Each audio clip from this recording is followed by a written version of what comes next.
ओम Shri Sairam journey साईर ये नुआ episode को सीतिकंठ आप समस्त को स्वागत करुच्ची।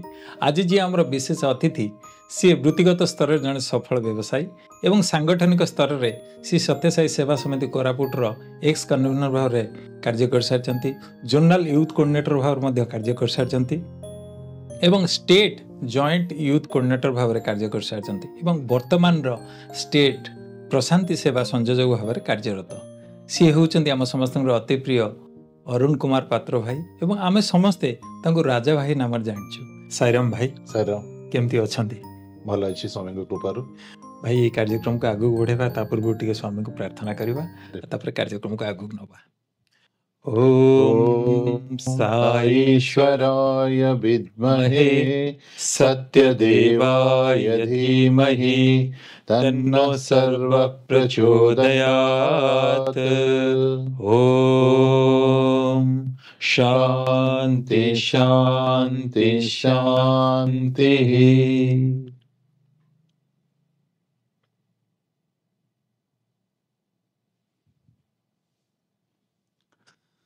भाई प्रथमे भगवान श्री सत्यसाई बाबा संस्पर्श आपण केमती आसिले? मु बाबा संस्पर्श बाल विकास रही 1980 मसीहा बापा सर्विस करथांती पारालाखेमुंड रे एवं पारालाखेमुंड बापा ट्रांसफर है नवरंगपुर को। देन मु सेते बेले स्टैंडर्ड 1 रे पढुथाय एवं आमे जेते बेले नवरंगपुर आसिलु आम गोटे घर भड़ा नहीं रोलु एवं 81 मसीह आम घर साइड को गोटे तेलुगु फैमिली आसते से माने रिसेंटली प्रशांत जाइथांती एवं स्वामी फोटो लकेट मुदी ये सब से माने धरिकी आसतांती एवं जेतले से माने माँ को देले माँ प्रथमे मते ही देला जे बाबा फोटो आ लकेट आ मुदी।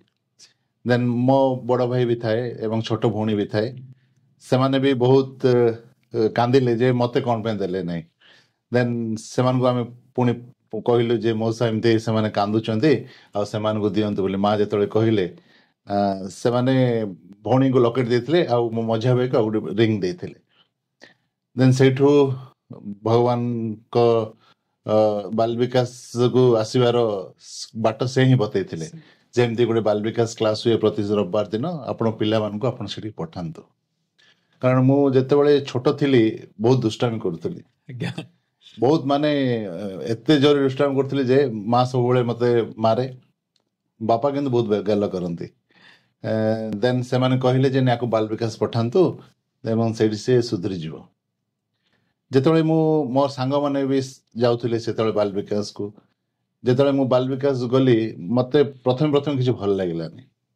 देन से श्लोक देन स्टोरी सब टेलिंग कोथले मु सेडा गोटे स्कूल घर थाए टीना छाता थाए सेडी मु पत्थर फोपाड़े माने ता शब्द जेमती बाल विकास क्लास डिस्टर्ब हो जिवो सब पिला पड़े से हम पुनी खेलिबो टंग टंग साउंड हो। हां देन से गुरु देखिले 2-3 थर मते ये कोन पे एमती करची डीएसपी राजू बोले कि से मोर बाल विकास गुरु से भी अछंती से मोर डाकिले डाकी कहले आ तू अब क्लास सरला तो मु बढ़िया चॉकलेट देवी। देन से चॉकलेट लवरे मु बाल विकास रे बसिली। देन मो टोन भी भल थिला सेतबळे भजन गाइली श्लोक गाइली स्टोरी टेलिंग सब सिखेले। देन सेठू मु पूरा स्वामी का संस्पर्श रे आसिली।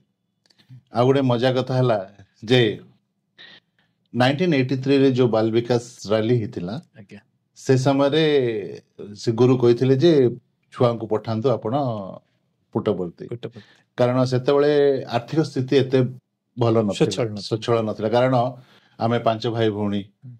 देन बापांग दरमा भी सेते बळे को बहुत कम मिलथला। अच्छा माने एते नथिला दरमा। देन मार मन दुख हला जे पिला को पठै पारनी बोली कि देन मो भी सेमती किछि रियलाइज करनी जे मते पठाउनी प्रशांति बोली। देन हठात गोटे पिलार टिकट कैंसल लग माने से जाउनी से पिला गलानी। अच्छा देन जे मोर गुरु थिले से कहले जे आपण चिंता करंतु याकू पठांतु कारण से मते जानी जे मु भल श्लोक गाए भजन गाए बोली दृष्टि मो पर थिला ଏବଂ ସେତେବେଳେ ମୁଁ ବାଲ ବିକାଶ ରାଲିରେ ଯାଇଥିଲି 83 ପ୍ରଶାନ୍ତ ନୀଳ। ପ୍ରଶାନ୍ତି ନୀଳ ସେତେବେଳକୁ ସର ଭାଇ ମାନେ ବି ଯାଇଥାନ୍ତି, ବହୁତ ଜଣ ଓଡିଶାର ଯାଇଥାନ୍ତି, ଅଶୋକ ହତା ଭାଇ ଯାଇଥାନ୍ତି। କିନ୍ତୁ ସେତେବେଳେ ଏତେ ଚିହ୍ନା ଛୋଟ ଛୋଟ ଛୁଆ ମାନେ ସେତେବେଳେ ଛୋଟ ଛୁଆ ଥିଲେ ଆପଣ 9 years old ଥିଲି ମୁଁ ସେତେବେଳେ। ଦେନ୍ ସେତେବେଳେ ଗଲୁ, ଦେନ୍ ସେଠି ସ୍ୱାମୀଙ୍କୁ ଦେଖିଲୁ। ଦେନ୍ ସ୍ୱାମୀଙ୍କୁ ଯେତେବେଳେ ମୁଁ ଦେଖିଲି ମୋର ଏତେ ଫିଲିଙ୍ଗ ନଥିଲା ଯେ ସେ ଭଗବାନ କି ଇଏ ସେମିତି କିଛି ନଥିଲା, କିନ୍ତୁ ଭଗବାନ ବାବାଙ୍କୁ ଦେଖିଦେଲା ପରେ ଗୋଟେ ଆଟ୍ରାକ୍ସନ ଆସିଯାଏ ଯେ ହଁ ସ୍ୱାମୀ ଆସୁଛନ୍ତି। ଦେନ୍ ସେଇଠି ଗୋଟେ ମିରାକଲ କଣ ହେଲା, ମାନେ ବର୍ଷା ହେଲା ଯେମିତି ସବୁ ଟେଣ୍ଟ ସବୁ ବନ୍ଧା ହେଇଥିଲା ସେ ସବୁ ଉଜଳି ଗଲା, ପିଲାମାନେ ସବୁ ଭିଜିଲେ। ସ୍ୱାମୀ ସାଙ୍ଗେ ସାଙ୍ଗେ କହିଲେ ଯେ ଏମାନଙ୍କୁ ପୂର୍ଣ୍ଣଚନ୍ଦ୍ର ଅଡିଟୋରିୟମ ଖୋଲାଯାଉ, ଏମାନେ ସବୁ ସେଠି ରହିବେ। ସମସ୍ତେ ଘୁ ହେଇକି ଚାଲି ଆସିଲୁ ଅଡିଟୋରିୟମକୁ। ସ୍ୱାମୀ ଆସନ୍ତି, ଦେଖନ୍ତି ଯେ ପିଲାମାନେ କେମିତି ଅଛନ୍ତି, କଣ ଅଛନ୍ତି। ମାନେ ସେତେବେଳକୁ ଏତେ ଖୁସି ଲାଗେ, ମାନେ ପ୍ରଶାନ୍ତି ପୁରା ପିନ୍ ଡ୍ରପ୍ ସାଇଲେନ୍ସ। ମାନେ ସେତେବେଳ ସାଇଲେନ୍ସ ଏବେ ସାଇଲେନ୍ସ ବହୁତ ଡିଫରେନ୍ସ, ମାନେ ପିନ୍ ଡ୍ରପ୍ ସାଇଲେନ୍ସ। ସ୍ୱାମୀ ଯେତେବେଳେ ଆସିଯିବେ ସବୁ ଘୁ ସ୍ୱାମୀ ସ୍ୱାମୀ ସ୍ୱାମୀ ସମସ୍ତେ ଚିତ୍କାର କରନ୍ତି, ସମସ୍ତେ ଭାବିବେ ସ୍ୱାମୀ ଆସିଛନ୍ତି ଡେଫିନେଟଲି। ସେ ଗୋଟେ ମାର ସ୍ନେହ ଯେମିତି ଆସିଯାଏ ପିଲାକୁ, ଲଭ୍ ଅଫ୍ ଥାଉଜେଣ୍ଡ ମଦର୍ସ। ହଁ ଡେଫିନେଟଲି। ଦେନ୍ ସେ ସବୁ ମଜା ଭିତରେ କଟେଇ ଦେଲୁ, ଦେନ୍ ଫେରି ଆସିଲୁ। ଦେନ୍ 83 ରୁ 90 ପର୍ଯ୍ୟନ୍ତ ମୁଁ ବାଲ ବିକାଶ କ୍ଲାସ ଯାଉଥାଏ। ଦେନ୍ ମୋର ଯେତେବେଳେ ମୁଁ ଗ୍ରୁପ 3 କୁ ଆସିଲି ସେତେବେଳେ ମୋର ଗୁରୁ ଚେଞ୍ଜ ହେଇଗଲେ। ଆନନ୍ଦ ମା ବୋଲିକି ଜଣେ ଆସିଷ୍ଟାଣ୍ଟ ଡିପିଓ, ମାନେ କ୍ୟାରିଲିଆନ ସେ ଆକ୍ଚୁଆଲି। ସେ ଆମକୁ ସବୁ ଭଗବତ ଗୀତା, ଦେନ୍ ଭଜ ଗୋବିନ୍ଦମ ଏସବୁ ଯାକ ସବୁ ଶିଖେଇଲେ। କାରଣ ସଂସ୍କୃତ ମାନେ ତାଙ୍କର ପୁରା ବାକ୍ୟ ଯାକ ସବୁ ପୁରା ପରଫେକ୍ଟ ହେବା ଦରକାର। ଯଦି ଆମେ ୱାଟାକୁ ୱ କରିଦେବା ମାନେ ଥାପଡ଼ ଖାଇବ।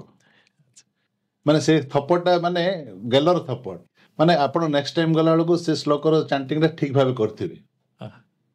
ବହୁତ ଜିନିଷ ତାଙ୍କ ପାଖରୁ ଶିଖିଲୁ ଆନନ୍ଦ ମା ଦିଦି। ମାନେ ସେ ବହୁତ ଆମକୁ ଉତ୍ସାହ ଦେଇଛନ୍ତି, ମାନେ ବାଲ ବିକାଶରେ ବହୁତ କେୟାର ନେଇଛନ୍ତି।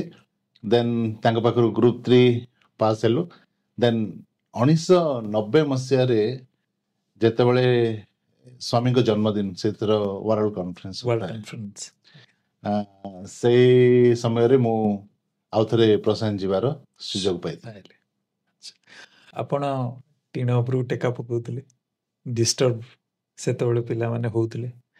ବାଲ ବିକାଶ ଗୁରୁଜୀ ଆପଣଙ୍କୁ ଆସିଲେ, ଭିତରକୁ ଡାକିଲେ, ବସେଇଲେ, ଚକୋଲେଟ ବି ଦେଲେ ଆପଣଙ୍କୁ। ଆପଣଙ୍କର ସେ ଜର୍ଣ୍ଣି ସେଠୁ ବାଲ ବିକାଶ ଛାତ୍ର ଭାବରେ ଆରମ୍ଭ ହେଇଯାଇଥିଲା। ଆପଣ ଭଗବାନଙ୍କ ପ୍ରତି ଆଟ୍ରାକ୍ଟ ମଧ୍ୟ ହେଲେ। ବଟ୍ ଭାଇ, ମନ ଭିତରେ ଗୋଟେ ସ୍ୱତଃପ୍ରବୃତ୍ତ ଭାବରେ ପ୍ରଶ୍ନ ଆସୁଛି କି ଆପଣଙ୍କର ଭଗବାନ ଶ୍ରୀ ସତ୍ୟ ସାଇ ବାବା ଭଗବାନ ବୋଲି କେମିତି ବିଶ୍ୱାସ ଆସିଲା? ପ୍ରକୃତରେ ମୋ ଘରେ କେହି ବି ସ୍ୱାମୀଙ୍କୁ ବିଶ୍ୱାସ କରନ୍ତିନି, ମାନେ ଭଗବାନ ବୋଲି ବିଶ୍ୱାସ କରନ୍ତିନି। ଦେନ୍ ମୁଁ ଯେତେବେଳେ 1990 ମସିହାରେ ନେକ୍ସଟ ପ୍ରଶାନ୍ତି ଜର୍ଣ୍ଣି କଲି, ସେତେବେଳେ ବି ମୋ ପାଖରେ ପଇସା ନଥିଲା। ଦେନ୍ ମୋର ଜଣେ ରିଲେଟିଭ, ସେ ମତେ ବଡ଼ ବାପା ଲାଗିବେ, ସେ ଥିଲେ ଆମର କୋରାପୁଟ ଜିଲ୍ଲାର ଜିଲ୍ଲା ସଭାପତି। ଦେନ୍ ମୋର ଆଉ ଜଣେ ଅନ୍ତରଙ୍ଗ ବନ୍ଧୁ, ସେ ବି ବାହାରିଲେ ପ୍ରଶାନ୍ତ ଯିବା ପାଇଁ। ସେ ବି ଟିକେ ଏତେ ସ୍ୱଚ୍ଛ ନୁହନ୍ତି, ସେମାନଙ୍କ ଟିକଟ ସେ କରିଦେଇଥିଲେ। ଦେନ୍ ଆମର ଯିଏ କନଭେନର ଥିଲେ ହରିହର ବେହେରା, ସେ ମତେ ସବୁବେଳେ ମାଙ୍କଡ଼ ବୋଲି ଡାକନ୍ତି। ଦେନ୍ ସେ କାରଣ ମନ ସବୁ ଚଞ୍ଚଳ ଥାଏ, ଯେତେବେଳେ ୟଙ୍ଗ ଥିଲୁ ଆମେ ସବୁ, ସେ ମାଙ୍କଡ଼, ଆରେ ମାଙ୍କଡ଼ ତୁ ଯିବୁନି କହିଲେ ମତେ। ମୁଁ କହିଲି ଅଜା ମୋ ପାଖରେ ତ ପଇସା ନାହିଁ, ହଉ ଚାଲ ମୁଁ ନଉଛି ତତେ ବୋଲି କହିଲେ। ଅଜାନାତିର ବି ସମ୍ପର୍କ, ଅଜାନାତିର ସମ୍ପର୍କ ବି, ମାନେ ତାଙ୍କୁ ସମସ୍ତେ ଅଜା ବୋଲି ଡାକନ୍ତି। ସମସ୍ତେ କୋରାପୁଟ ଜିଲ୍ଲାରେ ଯେତେ ଜଣ ଆମର ସାଇ ଡିଭୋଟି ସମସ୍ତେ ଅଜା ବୋଲି ଡାକନ୍ତି। ସେ ମାନେ ବହୁତ ଡେଡିକେଟେଡ ଡିଭୋଟି। ସେ ପ୍ରାୟ କନଭେନର ଥିଲେ ପ୍ରାୟ 25 ବର୍ଷ କୋରାପୁଟ ସମିତିର 25 ବର୍ଷ ଥିଲେ। ଦେନ୍ ସେ କହିଲେ ହଉ ଚାଲ ମୁଁ ନଉଛି ତତେ। ଦେନ୍ ସେ ଟିକଟ କରିଦେଇଥିଲେ ଏବଂ ଆମେ ପ୍ରକୃତରେ ଡେଲିଗେଟ ହିସାବରେ ମୁଁ ଯାଇଥିଲି ସେଇ ବର୍ଷ। ଦେନ୍ ଯେତେବେଳେ ସରିଗଲା କନଫରେନ୍ସ, ଦେନ୍ କନଫରେନ୍ସ ସରିଗଲା ପରେ ଆହୁରି 5 ଦିନ ସେବା ଥିଲା। ଦେନ୍ ଆମର ସମିତିରୁ ଜଣେ ସେବା ଦଳ ଯାଇଥିଲେ, CH ରୟ ବୋଲି। ସେ କହିଲେ ତୁ ତ ଖାଲି ବୁଲୁଛୁ କଣ ପାଇଁ, ତୁ ଆସେ ମୋ ସାଙ୍ଗରେ ସେବା କରିବୁ। ଦେନ୍ ମୁଁ ଯାଇକି ତାଙ୍କ ସହିତ ସାନିଟେସନ ସେବା କରିଥିଲି। ଦେନ୍ ଆମକୁ ଚିତ୍ରାବତୀ ରୋଡ ପଡ଼ିଥାଏ, ମାନେ ପୁରା ସବୁ ଲାଟ୍ରିନ୍ ସବୁ ବାହାର କରିଦେଇଥାନ୍ତି, ତାକୁ ସଫା କରୁ, ଏସବୁ କରୁ। ଦେନ୍ ସେତେବେଳେ ବହୁତ ଷ୍ଟ୍ରିକ୍ଟ ଥିଲା ଯେ ଆପଣଙ୍କ ସେବା ଦଳ ଯେତେବେଳେ ପାଦ ନମସ୍କାର ଯିବେ ବହୁତ ଷ୍ଟ୍ରିକ୍ଟ ଥିଲା। କାରଣ ଓଡ଼ିଶାରେ ସୁବାରାଓ ଅଙ୍କଲ ଯୋଉ ଥିଲେ, ସମସ୍ତଙ୍କୁ ଟୋକେନ୍ ଦେବେ, କିଏ ସେବା ଦଳରେ ଅଛନ୍ତି ତାର ରେଜିଷ୍ଟ୍ରେସନ ହବ, ଏସବୁ ଦେଖୁଥିଲେ। ଭଗବାନ କେମିତି ମିରାକଲ କେମିତି ମୁଁ ଜାଣିନି, ଦେନ୍ ମତେ ଗୋଟେ ଟୋକେନ୍ ମିଳିଗଲା। ଆଚ୍ଛା, ଆପଣଙ୍କୁ ଟୋକେନ୍ ଦେନ୍ ମୁଁ ଖୁସି ବି ଥିଲି, ମାନେ ସ୍ୱାମୀଙ୍କ ପାଦ ନମସ୍କାର ପାଇବି ବୋଲିକି। ଦେନ୍ ଆମେ ପାଦ ନମସ୍କାର ଲାଇନରେ ବସିଛୁ, ଅଜା ବି ବସିଥାନ୍ତି ସେତେବେଳେ, ବ୍ରହ୍ମାନନ୍ଦ ଅଜା ବି ବସିଥାନ୍ତି। ଫାର୍ଷ୍ଟରେ ସ୍ୱାମୀ ଅଜାଙ୍କ ପାଖକୁ ଗଲେ ଏବଂ ଅଜାଙ୍କୁ ପଚାରିଲା ପରେ ଅଜାଙ୍କୁ ଗୋଟେ ବଢିଆ ଧୋତି ଗୋଟେ ଦେଲେ, ଦେନ୍ ଆମମାନ ସମସ୍ତଙ୍କୁ ବି ଧୋତି ଦେଲେ। ସେଇ ବର୍ଷ କ'ଣ ହେଲା, ଯେତେବେଳେ ଆମେ ସେବା କରୁଥିଲୁ ପୂର୍ଣ୍ଣଚନ୍ଦ୍ର ଅଡିଟୋରିୟମରେ ଗୋଟେ ଡ୍ୟୁଟି ପଡ଼ିଲା। ଯେଉଁମାନଙ୍କର ସବୁ ସ୍କାର୍ପ ଅଛି ସମସ୍ତେ ଆସିବା ପାଇଁ, ମାନେ ସ୍ୱାମୀ ଆସିବେ ସେ ସମୟ ପୂର୍ଣ୍ଣଚନ୍ଦ୍ରକୁ। ଦେନ୍ ଆମକୁ ଗୋଟେ ଲାଇନରେ ବସେଇ ଦେଲେ, ସ୍ୱାମୀଙ୍କ ପାଥ ଅଛି, ପାଥ ସାଇଡରେ ଆମ ସବୁ ପିଲା ଯେଉଁମାନେ ୟଙ୍ଗ ଅଛନ୍ତି ସେମାନେ ସବୁ ବସେଇ ଦେଲେ।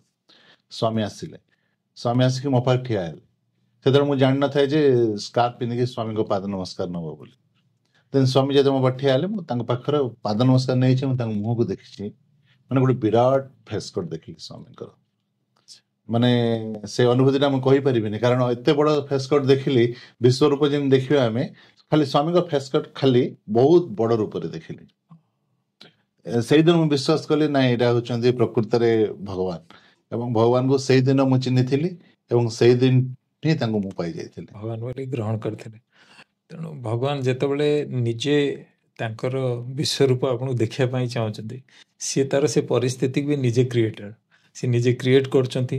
ଆପଣଙ୍କୁ ଟୋକନ୍ ମିଳୁଛି, ପୁଣି ଯାଉଛନ୍ତି, ପୁଣି ଭଗବାନ ଆପଣଙ୍କୁ ମାନେ ଦର୍ଶନ ଦେଉଛନ୍ତି, ୟେସ୍ ଆଇ ଏମ୍ ଗଡ୍ ବୋଲିକି ସେଠି ଭଗବାନ କହୁଛନ୍ତି, ନିଜେ ସେ ସ୍ୱରୂପରେ ଆପଣଙ୍କୁ ଦର୍ଶନ ଦେଉଛନ୍ତି। ସୁନ୍ଦର ଅନୁଭୂତି ଭାଇ। ପ୍ରଶାନ୍ତି ସେବାରେ ଆପଣ ତ ଯାଆନ୍ତି, କେତେ ଥର ପ୍ରାୟ ସୁଯୋଗ ପାଇଛନ୍ତି ପ୍ରଶାନ୍ତି ସେବା କରିବା? 1990 ମସିହାରୁ ଏଯାଏ ମୁଁ ସବୁବେଳେ ପ୍ରଶାନ୍ତି ସେବାକୁ ଯାଇଛି, ପ୍ରାୟ 70 ଏଭବ ହେଇଯିବ ସେବାରେ। ଦେନ୍ ଏମିତି ତ 100 ଏଭବ ହେଇଯାଇଥିବ ପ୍ରଶାନ୍ତି ଯିବା ଯାତ୍ରାର। କିନ୍ତୁ 1990 ମସିହାର ଯେଉଁ ସେବାର ଯେଉଁ ସୁଯୋଗ ମୁଁ ପାଇଥିଲି, ତା ମୋ ଜୀବନରେ ମୁଁ ଭୁଲି ପାରିବିନି। କେତେ ବୟସ ଥିଲା ସେତେବେଳେ? ସେତେବେଳକୁ 17 ବର୍ଷ ଥିଲା। 17 ବର୍ଷ? କାରଣ ମୁଁ ଟିକେ ଲମ୍ବା ଥିଲି, ଆଜ୍ଞା, ସେତେବେଳକୁ ମାନେ ଦେଖାଯାଉଥିଲି ମୁଁ 17 ବର୍ଷର ପିଲା ବୋଲିକି, ପ୍ରାୟ 19-20 ବର୍ଷ ପିଲା ଭଳିଆ ଦେଖାଯାଉଥିଲି, ପୁରା ପତଳା ଥିଲି। ଦେନ୍ ବହୁତ ଆକ୍ଟିଭଲି କାମ କରୁଥିଲି ମୁଁ। ଦେନ୍ 91ରେ ଗଲି ପୁଣି ଥରେ ସ୍ୱାମୀଙ୍କର ବାର୍ଥଡେରେ ସେବା ପାଇଁ। ଦେନ୍ 92ରେ ଅଗଷ୍ଟ ମାସ ସେବାରେ ଗଲି ଏବଂ 93ରେ ଯେତେବେଳେ ଆମେ ସେବାକୁ ଗଲୁ, ସେତେବେଳେ ଆମେ ସବୁ ବସିଥାଉ। ଦେନ୍ ସ୍ୱାମୀ ଆସିଲେ, ସ୍ୱାମୀ ଆସିକି ମୋର ଯେଉଁ ପାଖରେ ଡ୍ୟୁଟି ପଡ଼ିଥାଏ, ସ୍ୱାମୀ ପଚାରିଲେ କାହା ସେ ବୋଲି।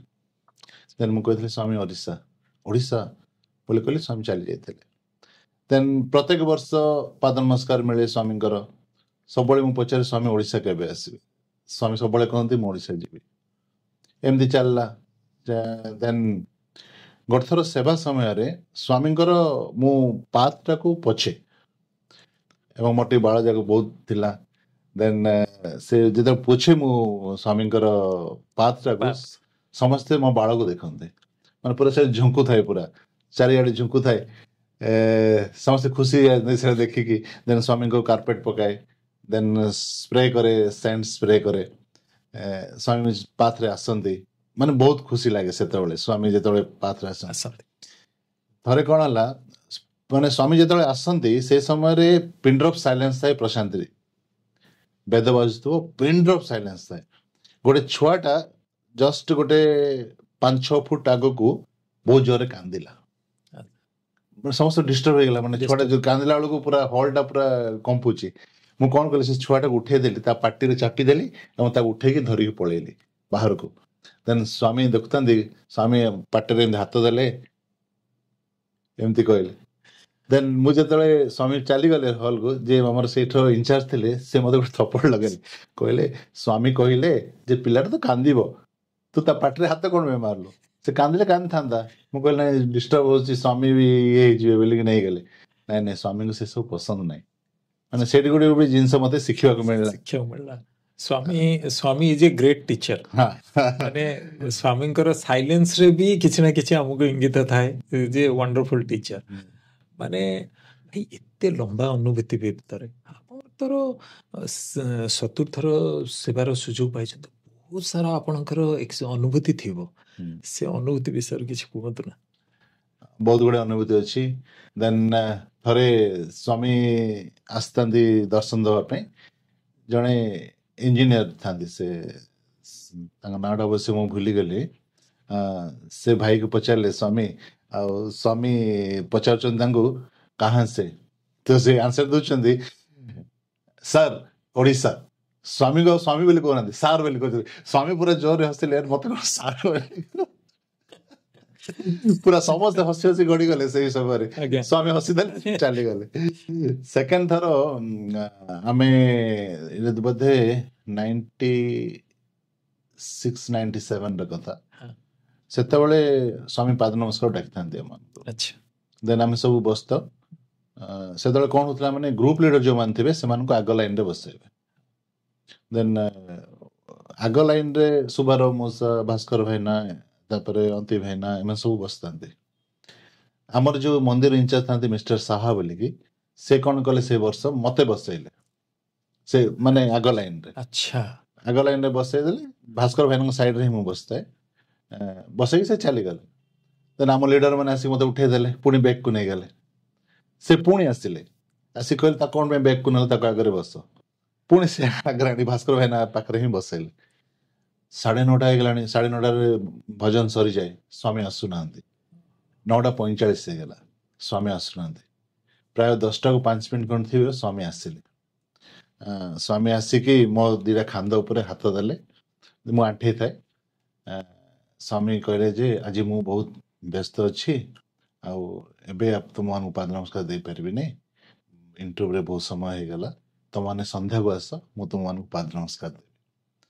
ଯୋଉ ସେ ସ୍ପର୍ଶଟା ଯୋଉ ମୋ ଉପରେ ସ୍ୱାମୀଙ୍କର ରହିଲା, ମାନେ ଗୋଟେ କଣ ମୋର ଦେହରୁ ଚାଲିଗଲା। ମାନେ ଏତେ ଭୋ ଭୋ ହେଇକି ମୁଁ କାନ୍ଦିଛି। ଭାସ୍କର ଭାଇନା ମତେ ବୁଝଉଛି ନା ସେମିତି ହୁଏ ବୋଲି। ମାନେ ପ୍ରକୃତରେ ସେଇଦିନ ମାନେ ସ୍ୱାମୀ ସବୁ ଭାର ମତେ ଯୋଉ ଦେଇଦେଲେ ଏବଂ ସବୁ ମୋର ଯାହା ଥିଲା ସବୁ ନେଇଗଲେ। ସେଟା ଗୋଟେ ମାନେ ବହୁତ ବଡ ଡିଭାଇନ୍ ଟଚ୍ ସେଟା ପ୍ରକୃତରେ। ଆମେ ଭାବୁ ଯେ ସ୍ୱାମୀ ପାଖକୁ ଗଲେ ମାନେ କଣ ହେଇଯିବ। ଆଉ ଗୋଟେ ବଢିଆ ମଜା କଥା, ଆମେ 7 ଜଣ ଯାଇଥାଉ ପ୍ରଶାନ୍ତି ସ୍ୱାମୀଙ୍କ ଦର୍ଶନ ପାଇଁ। ସେଇଠି ଗୋଟେ ନଟି ପିଲାଟା ଥିଲା, ସେ ସ୍ୱାମୀଙ୍କୁ ବିଶ୍ୱାସ କରେନି। ପୁରା ଲମ୍ବା ଲମ୍ବା ଚୁଟି ଥିଲା ତାର। ଏ ସ୍ୱାମୀ କଣ, କିଛି ନାହିଁ। ଦେନ୍ ସ୍ୱାମୀ ସବୁଦିନ ଆମକୁ ଫାଷ୍ଟ ଲାଇନ ଦେଲେ, ମାନେ ଟୋକନ ଯୋଉ ଆସେ ଫାଷ୍ଟ ଲାଇନ। ସେଇଠୁ ଯୋଉ ଟୋକେନ ବାଣ୍ଟେ, ସେ ବି ଆଶ୍ଚର୍ଯ୍ୟ ହେଇଗଲା, ମାନେ ସବୁବେଳେ କହନ୍ତି ଫାଷ୍ଟ ଲାଇନ ଦେଖିବି ମୁଁ ଆଜି ବୋଲି। ଆପଣ ବିଶ୍ୱାସ କରିବେ, ସବୁଦିନ ଫାଷ୍ଟ ଲାଇନ। ଦେନ୍ ସ୍ୱାମୀ ଆସିଲେ, ଗୋଟେ ଦିନ ଆମ ପାଖରେ ଠିଆ ହେଇଛନ୍ତି। ଠିଆ ହେଇକି ସେ ପିଲା ପାଖରେ ପ୍ରାକ୍ଟିକାଲ, ସେ ବି ବସି ମୋ ସାଇଡରେ, ସେ ଠିଆ ହେଇଛନ୍ତି। ସ୍ୱାମୀ ତାକୁ ଦେଖୁଛନ୍ତି, ସେ ପୁରା ଦେଖିକି ପୁରା ଥର ଥର ହେଇଗଲା ସ୍ୱାମୀଙ୍କୁ। ମାନେ ଏତେ ଆମେ ଭାବୁଥିବା ମାନେ ସ୍ୱାମୀ କଣ ବୋଲିକି, କିନ୍ତୁ ଯେତେବେଳେ ପାଖକୁ ଆସିଯାଆନ୍ତି ନା, ସେଇଟା ଗୋଟେ ଅଲଗା ସିଚୁଏସନ ହେଇଯାଏ। ଦେନ୍ ସ୍ୱାମୀ ଟିକେ ଆଗକୁ ଯାଇଛନ୍ତି। ଦେନ୍ ମୁଁ କହିଲି ସ୍ୱାମୀ ବୋଲି ଡାକିଲି। ସ୍ୱାମୀ ପୁରା ବୁଲି ପଡିଲେ। କଣ କହିବି ତାଙ୍କୁ, ସ୍ୱାମୀ ବିଭୂତି। ସ୍ୱାମୀ ସାଙ୍ଗେ ସାଙ୍ଗେ କ୍ରିଏଟ୍ କଲେ, ମତେ ଦେଲେ ଏବଂ ସେ ଯୋଉ ପିଲାଟା ତାକୁ ବି ଦେଲେ। ସେ ଯେତେବେଳେ ବାହାରକୁ ଆସିଲା, ସେ ପୁରା କାନ୍ଦି କାନ୍ଦି, ମାନେ ମୁଁ ଜାଣିଲି ଏଇଟା ଭଗବାନ, ମାନେ ଆଉ କିଏ ନୁହଁ। ମୁଁ ଭାବୁଥିଲି ଭଗବାନ ନାହାନ୍ତି ବୋଲିକି। ଭଗବାନଙ୍କର ବହୁତ ଗୁଡେ ଏକ୍ସପିରିଏନ୍ସ ଅଛି। ଦେନ୍ ଆଉ ଥରେ ମଜା କଥା ଯେ ସେତେବେଳେ ସ୍ୱାମୀ ଇଣ୍ଟରଭ୍ୟୁ ଚାଲିଗଲେ, ଆମେ ମାନେ ଜଳଖିଆ ଖାଇବା ପାଇଁ ଚାଲିଯାଉ। ମାନେ ଆଉ ସ୍ୱାମୀ ଆସିବେନି ଅଧା ଘଣ୍ଟା ପର୍ଯ୍ୟନ୍ତ ଭାବିକି। ସେଇଦିନ ଆମେ ଚାଲି ଯାଇଛୁ ବାହାରକୁ ଜଳଖିଆ ଖାଇବା ପାଇଁ। ଆମେ ଜଷ୍ଟ ଆସିଛୁ ବାହାରୁ, ଆଚାରୀ ବୋଲି ଗୋଟେ ଥିଲା, ସ୍ୱାମୀଙ୍କ ପଛାଡେ ବୁଲୁଥାଏ, ସେ ରାମ ଭାଇ ଆଉ ସେ 2 ଜଣ ବୁଲୁଥାନ୍ତି। ସେ ଆସିକି ଅରୁଣ ଭାଇନା କହିଲା ଯେ ସ୍ୱାମୀ ଚାହୁଁଛନ୍ତି ଯେ ଗୋଟେ 7-8ଟା ୟୁଥକୁ ଡାକୁଛନ୍ତି। ଦେନ୍ ଆମେ ସେଠି 60 ଜଣ କାମ କରୁଥିଲୁ ୟୁଥ। କାହାକୁ ପଠେଇବେ କାହାକୁ ନାହିଁ ଅରୁଣ ଭାଇନା। ଦେନ୍ ଅରୁଣ ଭାଇନା କହିଲେ ଯେ ଏଠି ତ 60 ଜଣ ୟୁଥ ଅଛନ୍ତି, ମୁଁ କାହାକୁ ପଠେଇବିନି। ସେ ଯାଇ କହିଲା ଯେ ସ୍ୱାମୀ ଆଉ ଯେ ଏଠି 60 ଜଣ ଅଛନ୍ତି, କାହାକୁ ଡାକିବା। ସ୍ୱାମୀ କହିଲେ ଯୋଉମାନେ ଫ୍ରଣ୍ଟ ରୋରେ ଅଛନ୍ତି ସେମାନଙ୍କୁ ଡାକ। ଦେନ୍ ଫ୍ରଣ୍ଟ ରୋରେ ମୁଁ ଥିଲି। ଦେନ୍ ଟୁକୁନା, ଆମର ପ୍ରିୟବ୍ରତ ଭାଇ। ଦେନ୍ ଆଉ ଗୋଟେ ଭୁବନେଶ୍ୱର ପିଲାଟା ସାଇ ପ୍ରକାଶ ନା କଣ ସମଥିଙ୍ଗ, ସେ ମହେଶ, ଏମାନେ ସବୁ ଆମେ ସ୍ୱାମୀଙ୍କ ପାଖକୁ ଗଲୁ। ଆମେ ସବୁ ବାରଣ୍ଡାରେ ଠିଆ ବସିଛୁ, ସେଠି ଆଣ୍ଠେଇକି ବସିଛୁ। ସ୍ୱାମୀ ଆସିଲେ, କହିଲେ ଯେ ତମେ କେତେ ଜଣ ଆସିଛ ବୋଲି ପଚାରିଲେ।